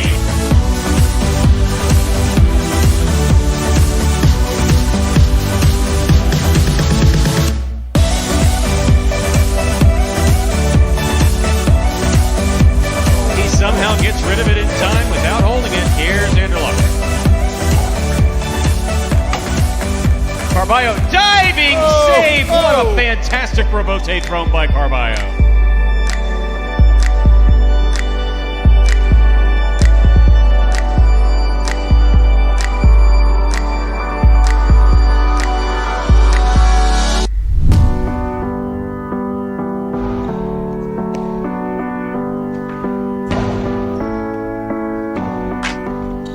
diving save. It's up. It's in. It's scored. Wow. That's why you never give up.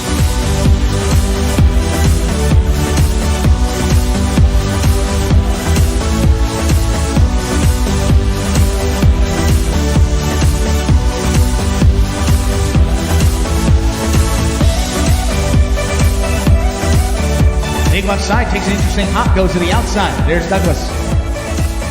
First play back to the inside, high bouncer. Carballo waits for it. Wow. Unbelievable Rabote save.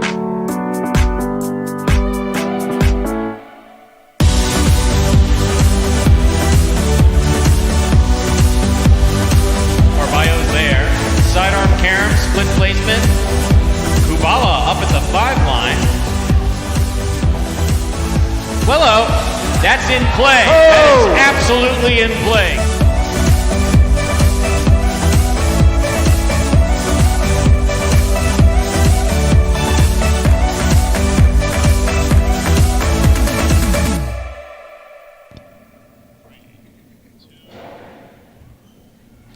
And those were the top 10 Rabotes from last season here at Magic City Jai-Alai. A lot of really cool Rabotes there, and we always show some of those top 10 videos, and we hope you guys are enjoying those at home.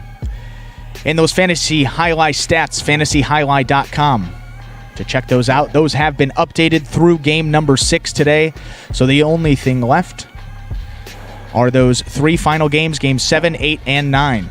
And the link and that graphic for Fantasy Jai-Alai up on your screen now, fantasyjai-alai.com. If you like to play, well, we have new contests available every week, so don't worry if you missed out this week. We'll be back next week. Prices will be updated by tomorrow morning, so wait to make your picks by at least tomorrow morning for week number 8, which will be next week. And the prize for this week will be a orange Magic City Jai-Alai hat given to the winner. Right now, the leading one, Tay, 118 points, followed by High Anxiety and The Pad is Bad. We'll see how that closes out here, as well as games 7, 8, and 9. Send it over to Stu. We're ready to begin game number 7, a spectacular 7. Doubles match, play to 7 points, points double after the first round of play. Serving in the red shirts, post 1, we have Asier Kubala receiving blue, post 2, Diaz and Anderluck.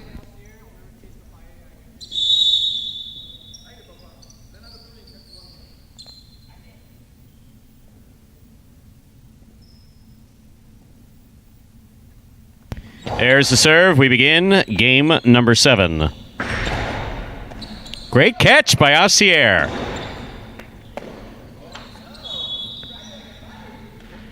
Point 1.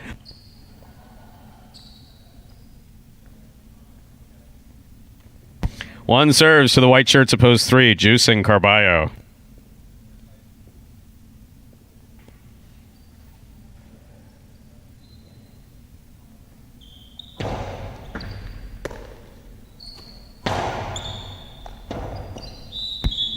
Ball rule tip first time round. Point 3.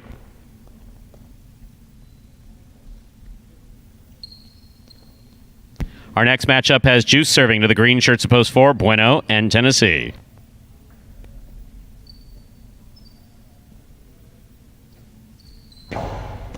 Bueno picks the serve, winds up, puts it inside.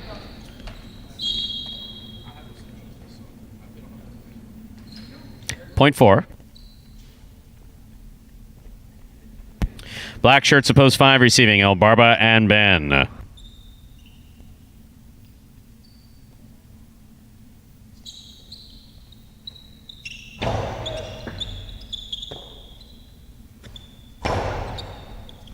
What a catch by Tennessee. He holds onto it, returns it strong.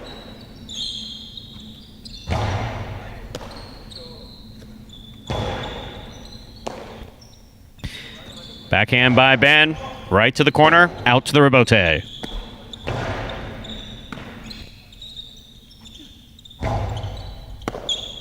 Ball tipped by Bueno, point 5. Here are the yellow shirts of post 6.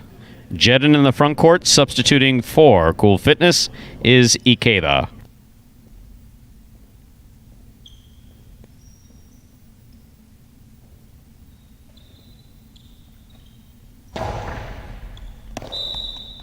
underserve. 0.6.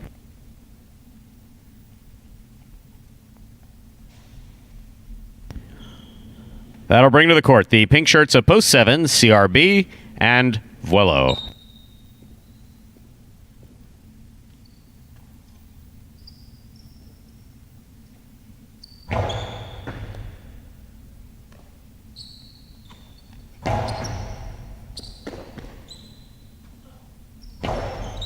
Catch by CRB. He goes deep. Ikeda's there. Vuelo with a good catch. Ikeda calls for the catch, plays it up from the forehand. Vuelo for the rebote. Jedden takes it in the air. Sends it deep. Ball tipped by Vuelo at the 11 line. 0.6. Here now to complete the first round and receive, wearing the purple shirts of Post 8, Lamonte and Douglas.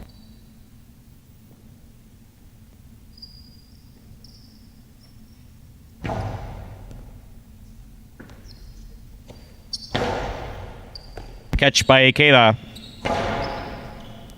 Douglas from the forehand. Great catch by Ikeda behind the 12 line. Douglas.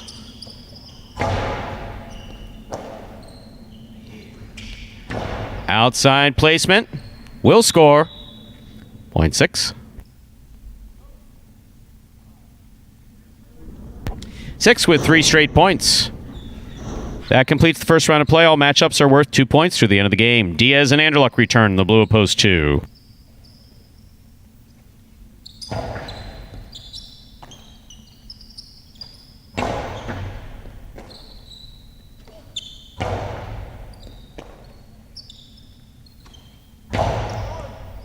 Catch by Ikeda.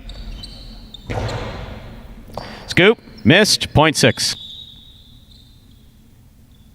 Possible game point for yellow shirts of Post 6. Jedden and Ikeda trying to stop them. Asier and Kubala.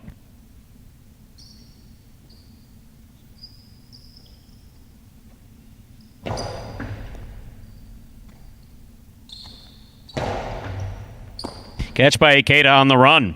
Strong forehand play. Ikeda from the forehand. Throwing from the 9 line. He throws a carom off the court. 0.1. One on the board with 3 points. Serving to the 3 post. White shirts. Juice and Carballo receive.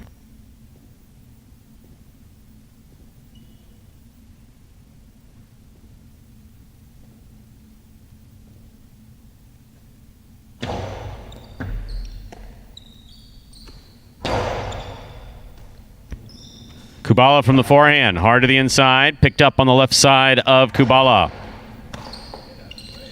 Carballo winding up, off the court. 0.1. Possible game point, red shirts of Post 1, Asier and Kubala. Trying to stop them. Post 4, Bueno and Tennessee.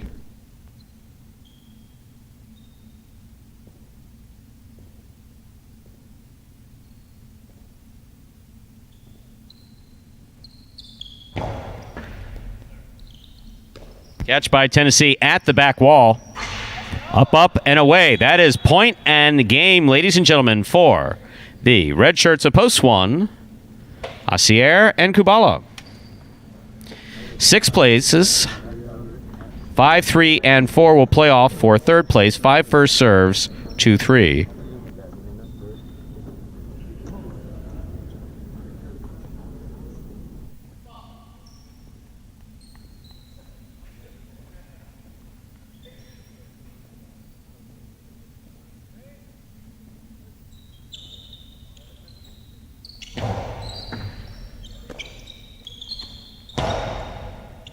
Great catch by Ben. He goes deep. Carballo for the rebote. Strong forehand rebote caught by Ben.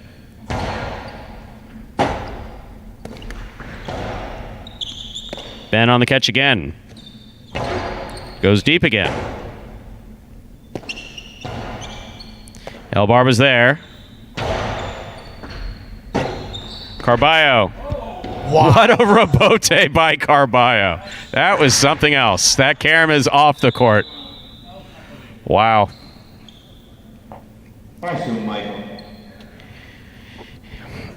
Look, I'm not a big one for style, but that was great.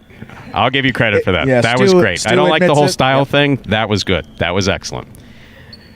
Possible show point.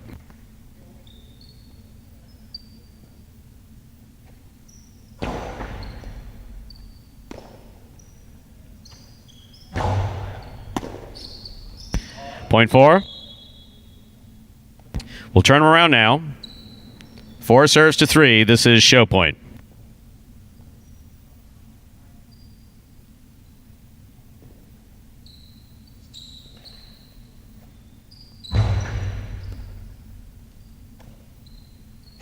Powerful, powerful backhand throw. Bueno for the rebote. Point and show, post 4, Bueno and Tennessee. Unofficial order finish 1-6-4.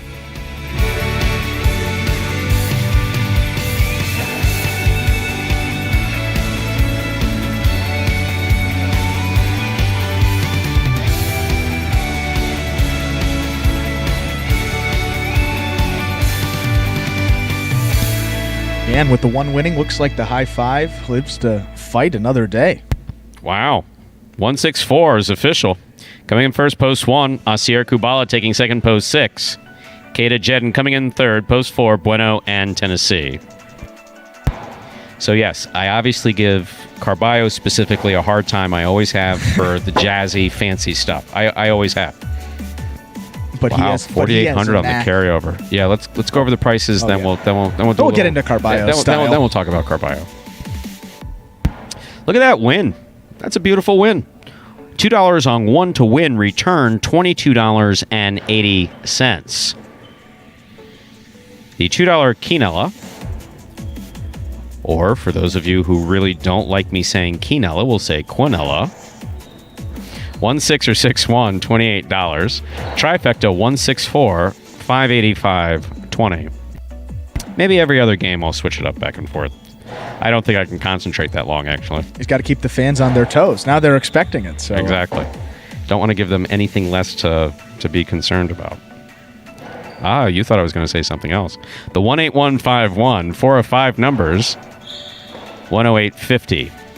$4,800 in the carryover, so we'll add to that on Thursday. Not we, the casino. The betting public will add to that. You, the public. You, the public, will add to that on Thursday, when the high five will be up for grabs again, Thursday matinee. 2 games left, ladies and gentlemen, games 8 and 9. Game 8 up next, Spectacular 7. Singles match, played to 7 points. Points double after the first round of play. Game 8 closes out the Mighty Ocho. Post time is 7 minutes away. Okie dokie. So, I've said this before, and so Carballo comes from a baseball background, and he probably shows more... Well, he shows as much respect as anybody for traditional highlight. Yeah. He And will to add that 15th round pick in the MLB draft by the Chicago White Sox. So not late round. I mean, pretty well middle round, but middle early round pick. So a guy with not too shabby as a baseball player either. But early on, it's he liked the flash. Yeah. He liked the flash. In fact, before he ever even started playing, he started the season late because he shattered his ankle going for some crazy ball at North Miami Amateur, put his foot against the back wall and broke his ankle. That was before he even started playing. It's like, crazy. If we don't reel this guy in, we're going to have some serious problems. Also, trying to get him to understand that when people are betting on you, we don't give style points. That people who love highlight will love to see what we just saw. I'm not taking anything away from that. That was terrific. I'm going to shake his hand. I may even give him a hug for that fall down rebote one-handed maybe an elbow. Two-wall. Well. Exactly. I'm going to give total credit where that's concerned. As long as you throw that, not as your first choice. Yes. As long as you throw that when you have to. As a last resort. Exactly. As an effort play. Yeah, exactly. That's the key. There's absolutely no question about that because 1, for the good of the game. 2, for your physical well-being. 3, for people who are betting on you. Right. You you need to do what has the greatest likelihood of scoring the point, which is making consistent catches and consistent throws. Don't throw crazy shots. In that regard, though, that point was over. Yeah, he dug out the rebote. He got it up. He had situational awareness to know where the front wall was, had the proper height on it, clicked it off of the side wall. That was not... We do know here when they do hook the rebote, and I call it an outside placement, and we know who tries and who doesn't try to do that, obviously. I'm never going to tell you that, but I'm going to say what a beautiful outside placement that was, even if the guy has no clue that he threw an outside placement. But on that, I knew that that's what he was trying to do. Just get it up on the front wall in any capacity. And you saw in that top 10 rebotes, I mean, there's a couple of guys, the Karams, the rebotes, and the two walls. There's certain guys that tend to be featured more in those, and the rebotes are a lot of effort. Those diving rebotes, all effort, and Carballo is pretty heavily featured in that one, and no surprise there. And you saw a perfect example of it. Well, see, this is one of the things that, with players who were trained at North Miami Amateur, at the hardball court at North Miami Amateur, that 150-foot court, which is where I came out of. I'm one of the people that came out of there with no rebote, which is kind of funny. Really good serve, good carom, good cortada, decent form, no rebote. That court was fast, and we used Miami Highlight, regurgitated balls from Miami Highlight that were fast. So that was a fast court. So everybody who trained at North Miami, Miami players who came out of Miami were known for having good rebotes because you had to have a good rebote on that court. Here is similar, much different, obviously. We're 120 feet here. We're not talking about Miami or Dania. But everything comes out here. We don't really have a chick-chack or chuler. They're very rare. They're very difficult to hit. So players who understand this court and understand highlight understand, and this is a clue for some of you coming in for the U.S. National Highlight Championships, it comes out. Everything comes out. Yeah. So you can play the rebote. You can set up for the rebote. So if you don't have a catch, turn around and face the back wall. It's usually not going to die. Yeah, you see a lot of guys make that turn. They run up on it, and they're like, maybe not going to get it on the first time around, and a lot of times it comes back. And see the trade-off, and this is the nuance of highlight, is that there are a few players, specifically Carballo, who unfortunately is a little too confident on his rebote. If I had a rebote like that, I'd probably be confident on it too, but he gives up easy aire. So you don't hear me announce it because aire, we're trying to not really Americanize it, but we're trying to keep it announcing friendly. Yeah. So aire is catch the ball in the air. When players are on the court, they'll shout aire to take the ball in the air. And that's one of the things that we train for is you want to take it in the air. He does give up a lot of easy aire to play rebote when he'd have a much easier catch just taking it in the air, and that's a little frustrating, but... Yeah, and the scoop as well sometimes. He does that big shortstop, windshield wiper move that you see guys like, Francisco Lindor. I don't know if people can see the that. The tongue, that's the key there.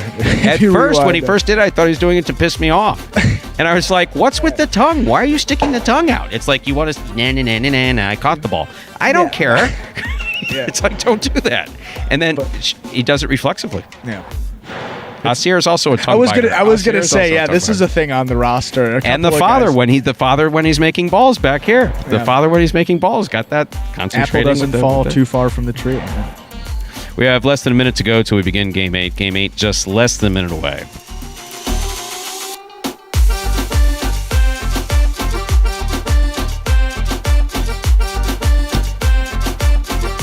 And now that we're done with doubles for the week, update you on that doubles team of the week.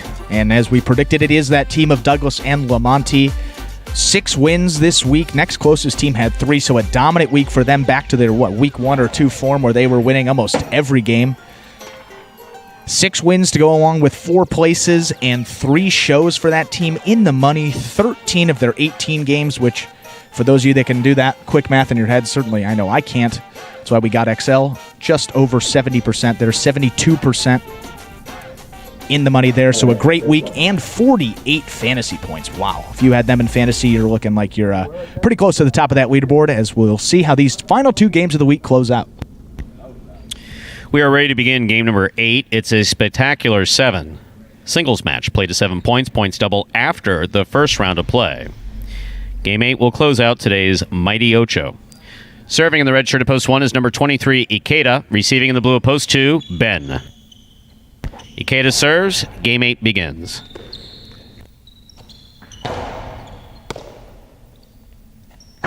Carom by Ikeda. Ben read it. Was there. Just didn't make the catch. Point 1.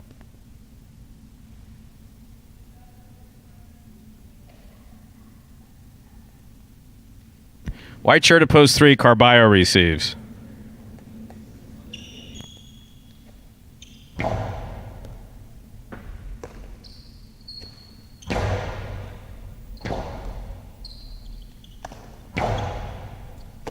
Catch by Carballo. Scoop by Ikeda. Sidearm carom by Ikeda. Read, but not stopped by Carballo on the forehand.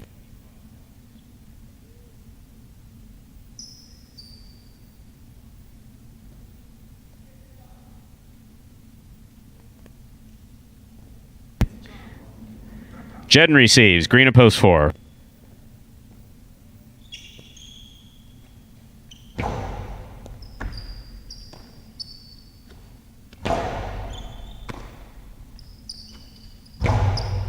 That ball touched the overhead screen. That's out of play. Point 4. Black shirt at post 5 receives. Here's Anderluck.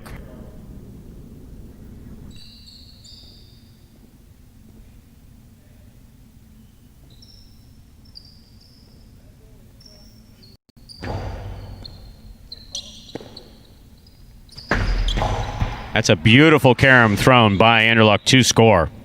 Picture perfect. Point 5.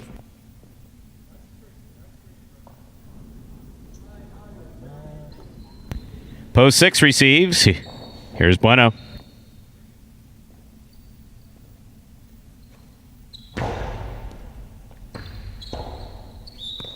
Excellent serve by Anderluck's going to score. Point 5.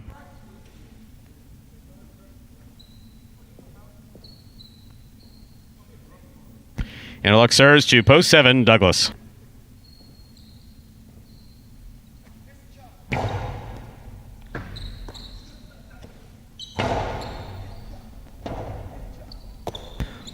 Strong forehand rebote thrown to pass by Anderluck.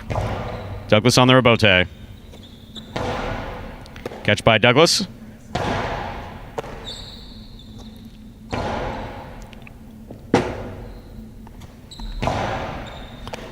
Anderluck from the forehand. Hard to the inside. Douglas makes a difficult rebote, showing a lot of control to keep it in play. Ball tipped off the scoop attempt. Point 5.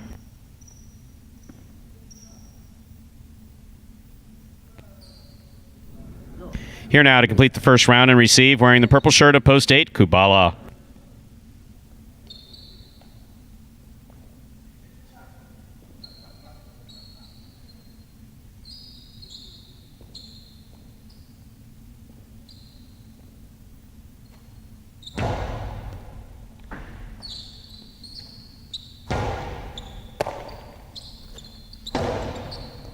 Scoop by Kubala. He goes deep. Anderluck sets up for the rebote.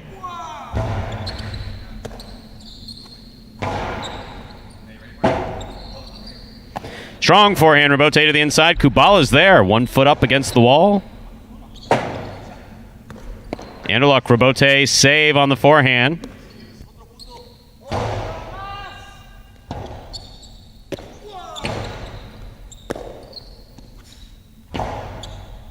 One-handed scoop by Anderluck.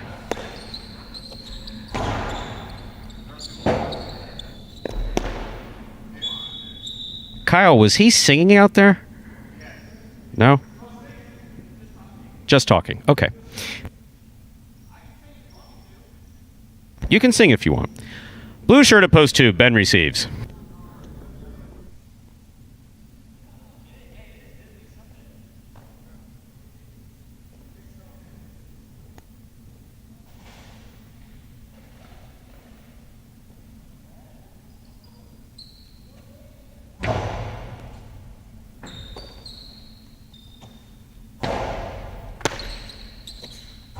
That's a nice backhand by Kubala.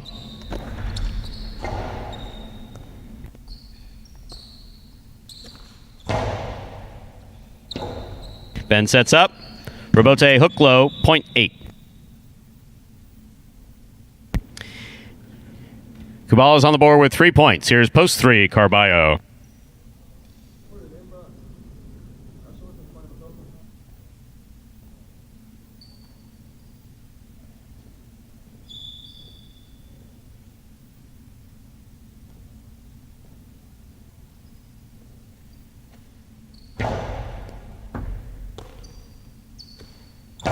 Strong backhand throw by Carballo. Kubala, a little too much sag wall on that. Point 3.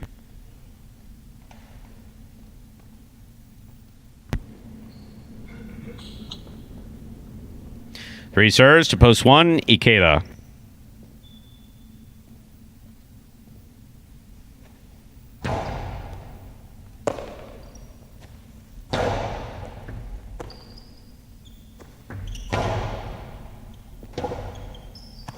Forehand rebote save by Ikeda. Carballo runs up on it, has it on the forehand. Hard to the inside. Ikeda's there.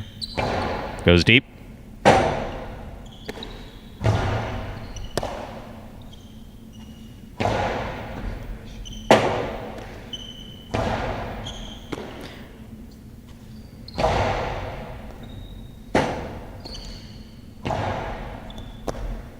Ikeda comes over the top.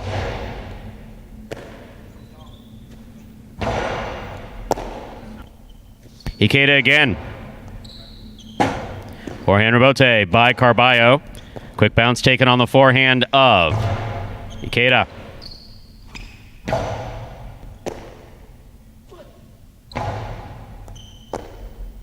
Carballo again. Lower to the inside. Ikeda going for it on the forehand. Rebote, soft touch, picked up by Ikeda. Hard to the inside, one-handed grab, and the tongue stick. Catch by Carballo. Big backhand coming out to the rebote. Ikeda, looked like it was going 2-all. Got him. What a point played by Ikeda and Carballo. That was real good highlight. We will get some oxygen and some water for Ikeda.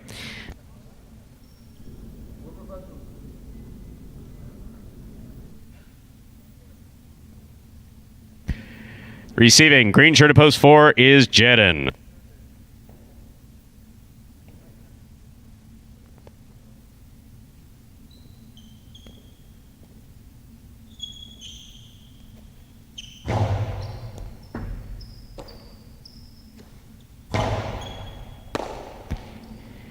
Ikeda comes over the top on the right side. Hard throw. Jedin for the rebote. To the floor. Point 1.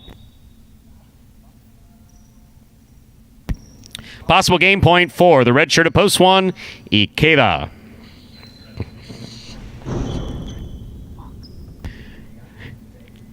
Trying to stop him, post 6, Bueno.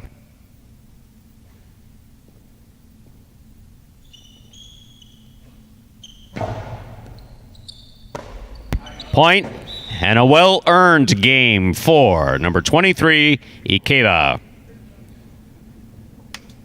One wins it 5 serves to 8. This is a playoff for second and third place.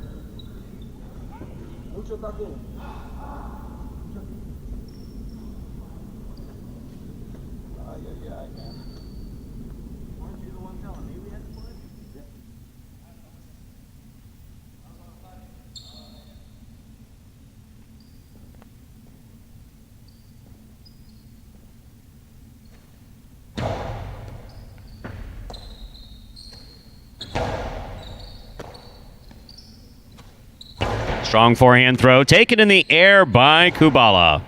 Here's Anderluck.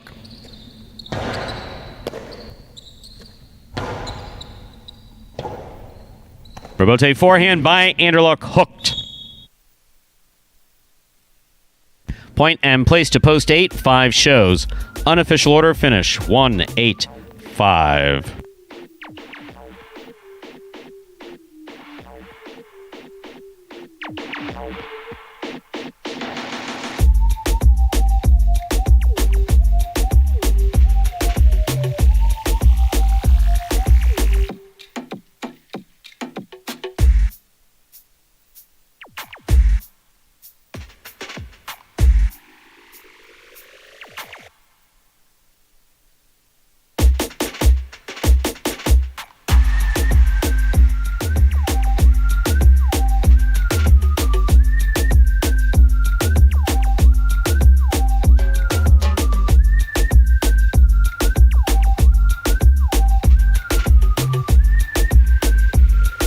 Results from Game 8 official coming in first, post 1, Ikeda taking second, post 8, Kubala coming in third, post 5, Anderluck.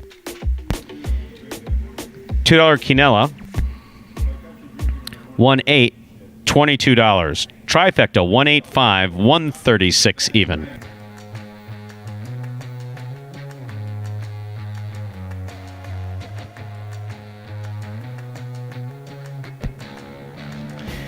The Mighty Ocho, 371, 81511, 5 of 8 numbers returning $6.40, $1,500 carryover jackpot.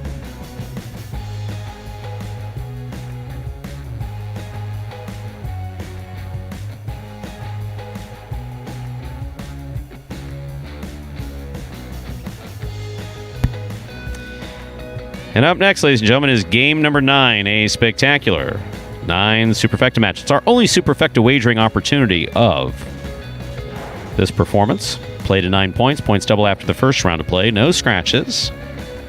Post time for game number 9. 7 minutes away. Before we get into the action in game number 9, be a good time to show that Spectacular 9 video that will explain the scoring format for this final game of the week here at Magic City. Take a look.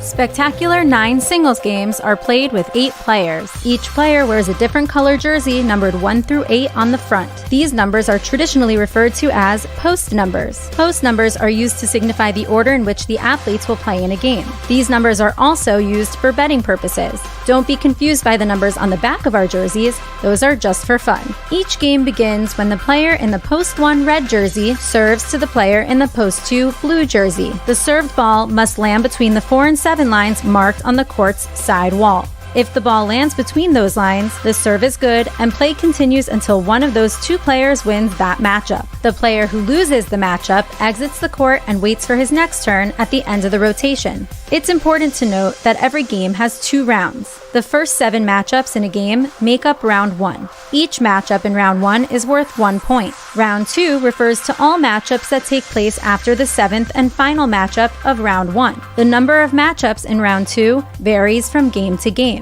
And in round 2, each matchup is worth 2 points. The first player to earn 9 points wins the game. And there was that Spectacular 9 video that explained scoring format for, as we said, the final game of the week here at Magic City Jai-Alai. Game 54 of 54. But we're expanding that schedule as we get into July. We'll be playing Wednesday. They got that noon start on Wednesday, if I'm not mistaken. And then we go Saturday. We're adding a night performance, which everyone's very excited about. We'll go 4 and 8 p.m. I'm excited on about the night performance. I'm not excited about being back here at 12 the next day. This brings back bad memories from like years ago. You leave here, the games are well, today we're actually going pretty quick, but I saw some stuff in the chat. They were saying the Miami highlight days. You had the night performance back into the oh yeah, no, that used to be, there would be times God. where we'd finish Miami when we'd have 14 games Friday and Saturday night. So we'd play 14 games starting at 7 p.m. on Saturdays, and you would occasionally leave there at 1. But that's why the post time for the Sunday matinee was always 1 p.m. We gave an extra hour for that. Not that I'm making that a suggestion. I make suggestions. He doesn't follow them. I've suggested like lots of things. We had the 1 Scott's p.m. very polite in that regard. He like nods and tells me it's a good idea, and we won't be doing that. We'll see how it goes, yeah. But he got together with Lefty. I got my 4 nights, 5 days in Grand Cayman, so I'm not complaining. I make a suggestion, you don't like it, I move on. It's all right. And as we said, at 5,000 subscribers, that's when I get my trip, guys. So please hit that subscribe button. Tell your friends. Tell anyone. To anyone you meet on the street. Where do you want to go? We'll get that up. I'm told I'm going to Boca. I got an all expenses paid. All expenses paid to Boca. Trip to my parents' house. If we hit 5,000 views, we'll get you a Sun Pass. That's right. Yes. We'll cover your tolls. Thank you, guys. We'll cover your tolls. You know what? Honestly, that's a great Beach gift. County. I'll take it. Well, now that we have express lanes down here, do you use the express lanes? Have to. Yeah. Oh, so you come on 95 or you come on you come on 95. You have to come it out because sometimes if there's an accident, it's done. You're finished. You're done. You're late. I won't even make it for game 1. So, Yeah, have to take the express lanes there, but usually just at the end. I've had a history of being late, like always, until the last year and a half. I discovered something at 50 years old, is that if you set your own arrival time a half hour earlier than you actually need to be there, then even if you're running 15 minutes late, which would be a tragedy if that's the time when you're supposed to be there, you're still 15 minutes early. That's one that I'm starting to pick up on. I had a tendency of being late, so we're getting better at that. But as we go into game number 9, we'll update you on some of the awards. That Golden Cesta Award this week going to none other than number 37, Tennessee. Nicest guy on the roster, translated that. Has some nice wins on the court. 7 wins this week for Tennessee.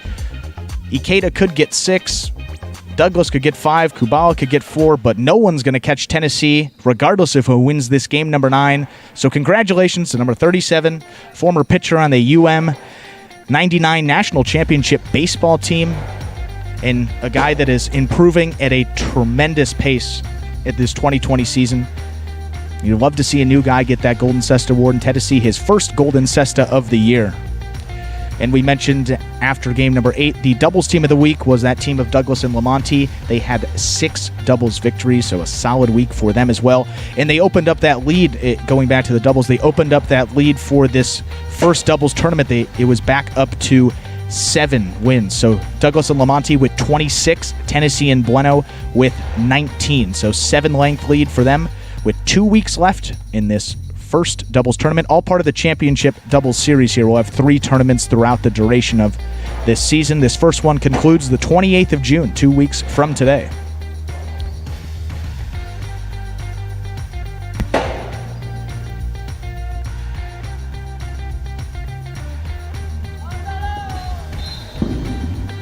We're ready to begin game number 9, a spectacular 9 superfecta match. This game is played to 9. That's 9 points.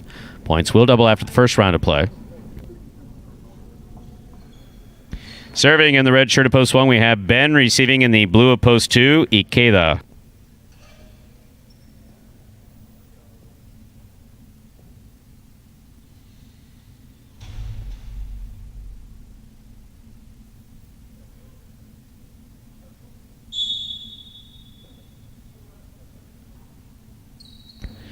Ben serves. We begin game 9.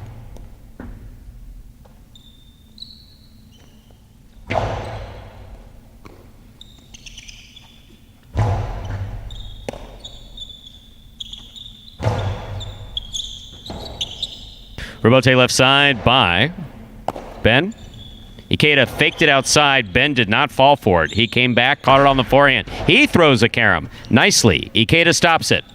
Soft touch on the carom by Ikeda. Wow. Really well executed by Ikeda on that carom. Point 2. 2, first up on the board in game 9. White shirt at post 3 receives. Anderluck.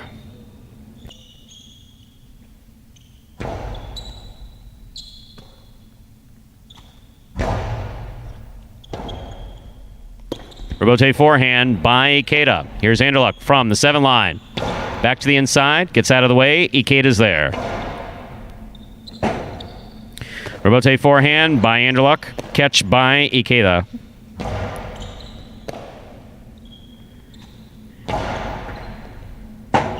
Rebote left side by Ikeda. Anderluck from the 10 line. Backhand played low. Ikeda's there.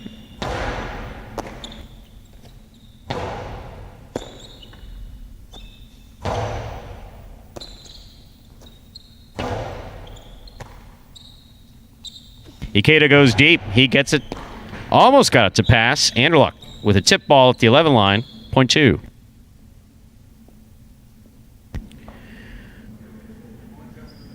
Ikeda serves to the green shirt of post 4. Here's Bueno.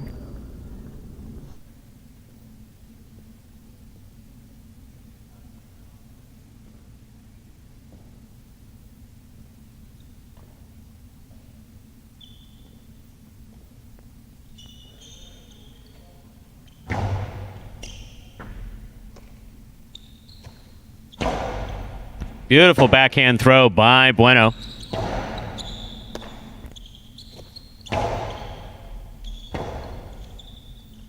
Forehand rebote, just above the pad. Bueno moves up, makes the catch. Showing some good control on that backhand.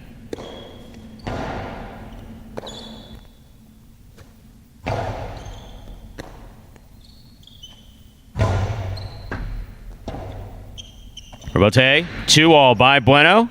Got him. Point 4, well played.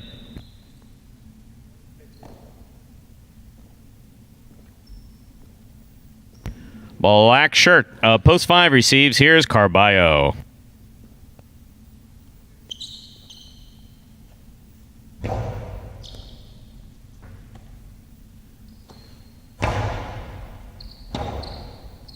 Rebote forehand. Good catch by Carballo. Hard to the inside. Bueno with the scoop. Brings it in to control it. Puts it back on the left side. Bueno, another good catch. Backhand. Forehand rebote by Carballo. Hard to the inside. Bueno looks for the rebote. Goes to the floor to make the save. Keeps it in play. Here's Carballo. Carambola. Picked off by Bueno. Forehand rebote save. And a nice little spin on the floor there by Carballo. That clipped the sidewall. Went out. Carballo was there. Hard to the inside. Bueno's there. Forehand rebote saved by Carballo. Here's Bueno winding up. Oh, dropped it on the backswing. Okie dokie, point 5.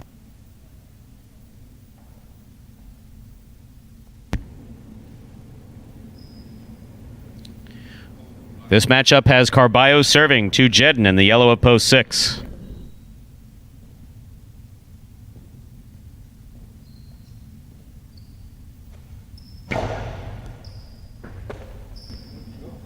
What a serve. Point 5.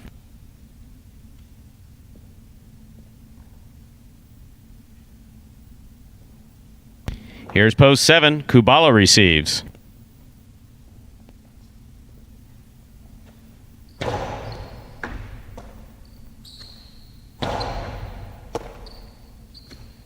Powerful, powerful backhand. Rebote coming all the way out. Kubala got there. Carballo's got it. Quick release to the inside. Scores. Point 5. 5 on the board with 3 points. Carballo now serves to the purple shirt at post 8. Here to complete the first round is Douglas.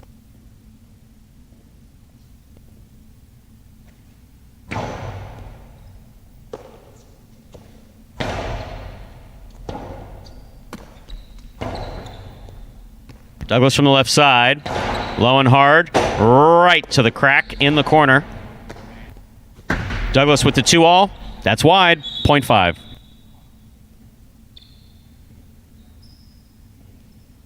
5 with 4 points. The first round's complete. All matchups are worth 2 points. Here's post 1. Ben.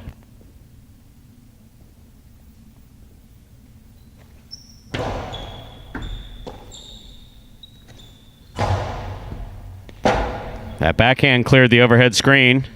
Tejada rebote. Ben on the run. He's fast. He got there. There's a Tejada. Carballo's fast. He puts it back to the inside. Good effort by Ben to try to get to that rebote. Point 5. Carballo has 6 points, but remember, 9 points are needed to win a superfecta game. Carballo will serve to the white shirt at post 3. Receiving, Anderluck.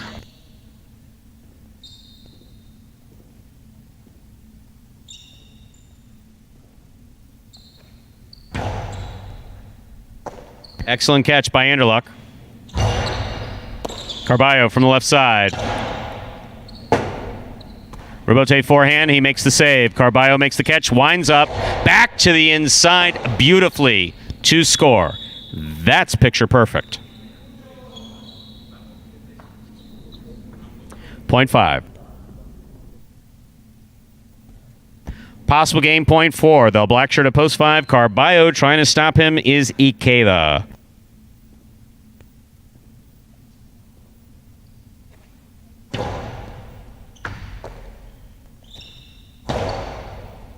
Catch on the forehand. Back to the inside. Ikeda keeps it on the forehand. Carballo with a hop makes the catch. hard to the inside. Ikeda's there with a missed ball, point, and a perfect, superfecta game to the black shirt of post 5. Carballo.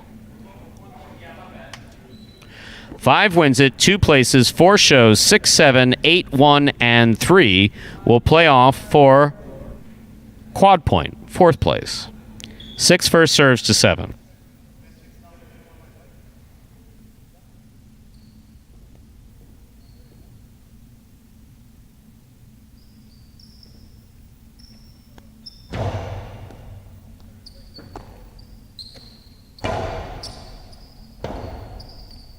Strong forehand rebote by Jedden. Here's Kubala. Too hard in the overhead screen. Point 6. Possible 4th place finish here for Jedden. Trying to stop him, Douglas.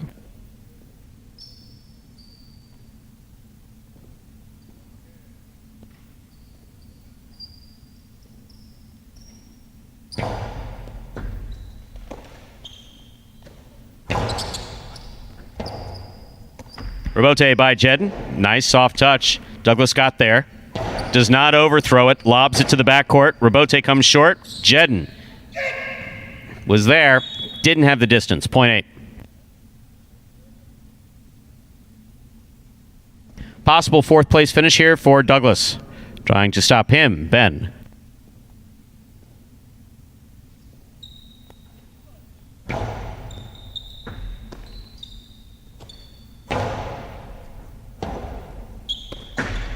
Karam Rebote gonna land in and score. Point and a 4th place finish for Douglas.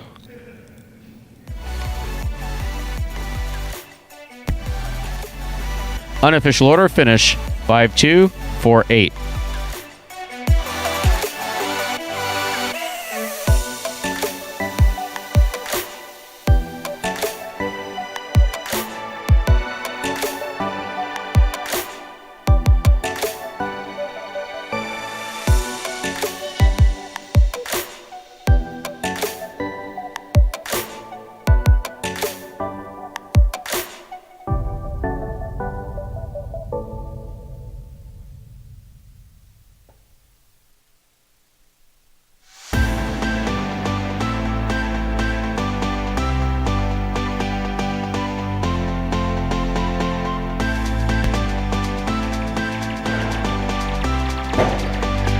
Coming in first, post 5, Carballo. He had a perfect superfecta game. Taking second, post 2, Ikeda. Coming in third, post 4, Bueno. Taking the quad, post 8, Douglas. There are your prices. 5-2-4-8 superfecta, $34.63. That's the 10-cent price.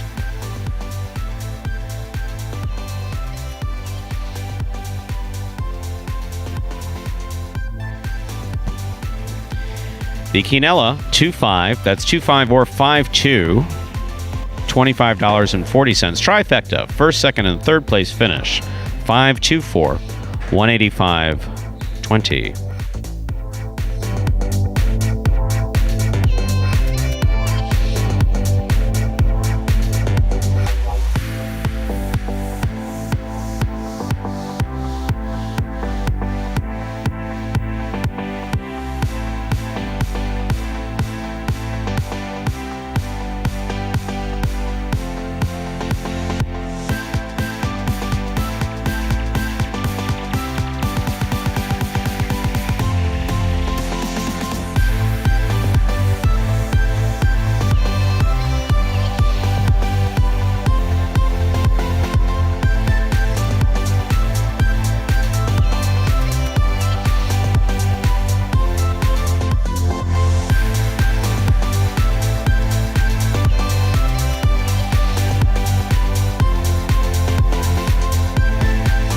And folks, updating those fantasy highlight stats for you. We'll get that once they are all uploaded online. We'll announce the winner there. But the rest of the awards for the week, we mentioned the Golden Cesta winner. An award given to the player that earns the most wins in singles play each week goes to number 37, Tennessee this week. 7 wins. Next closest guy had 5, so a dominant week for him. And across the board, I mean, he had 3 places and a show to go along with that. So in the money in 50% of his games, 11 of 22 games. There's Tennessee, your Golden Cesta winner for week number 7. Congratulations to him, first of the season. And that doubles team of the week, we said it after game number 8, but again, Douglas and Lamonti stormed through the competition this week. 6 wins. Next closest team on the board had 3. So Tennessee takes the Golden Cesta. Douglas and Lamonti, that doubles team of the week. And let's probably a good time to look at the overall standings as well. So a little shakeup for the championship singles, so pay attention here for singles. Douglas still in the lead with 30 wins. Then Ikeda in second place with 28, and a new face, Tennessee, is officially in third place. He's now opened up a 3-game lead on third place over Anderluck. So Tennessee at 23, fourth place Anderluck is at 20. So a big week for Tennessee, propels him into the top 3 in the money. So nice for him. Good for Tennessee. That's great to hear. And then looking at those doubles standings, as we said, Douglas and Lamonti, 26 wins. Tennessee and Bueno, 19. And then we only pay out the top 2 spots for those doubles, so they got some catching up to do if they want to make things interesting. But we got 18, I think we got 36 games left of doubles action in this first tournament, so still a lot of games to make it interesting there.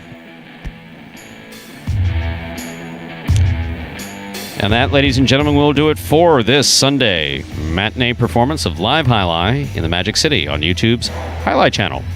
We're glad that you chose to join us this afternoon and invite you to join us again Thursday when we'll play 9 more action-packed games at noon and another 9 at 4 p.m. We sure hope you enjoyed today's Jai-Alai action at Magic City. Please like and subscribe to the Jai-Alai Channel. Let us know your thoughts and any questions you might have in the live chat while we're playing. On behalf of the players, staff, and management of Magic City Jai-Alai, we thank you for joining us today and hope you'll join us again at 12 p.m. on Thursdays. So, goodbye till we can see you back here at Magic City Jai-Alai.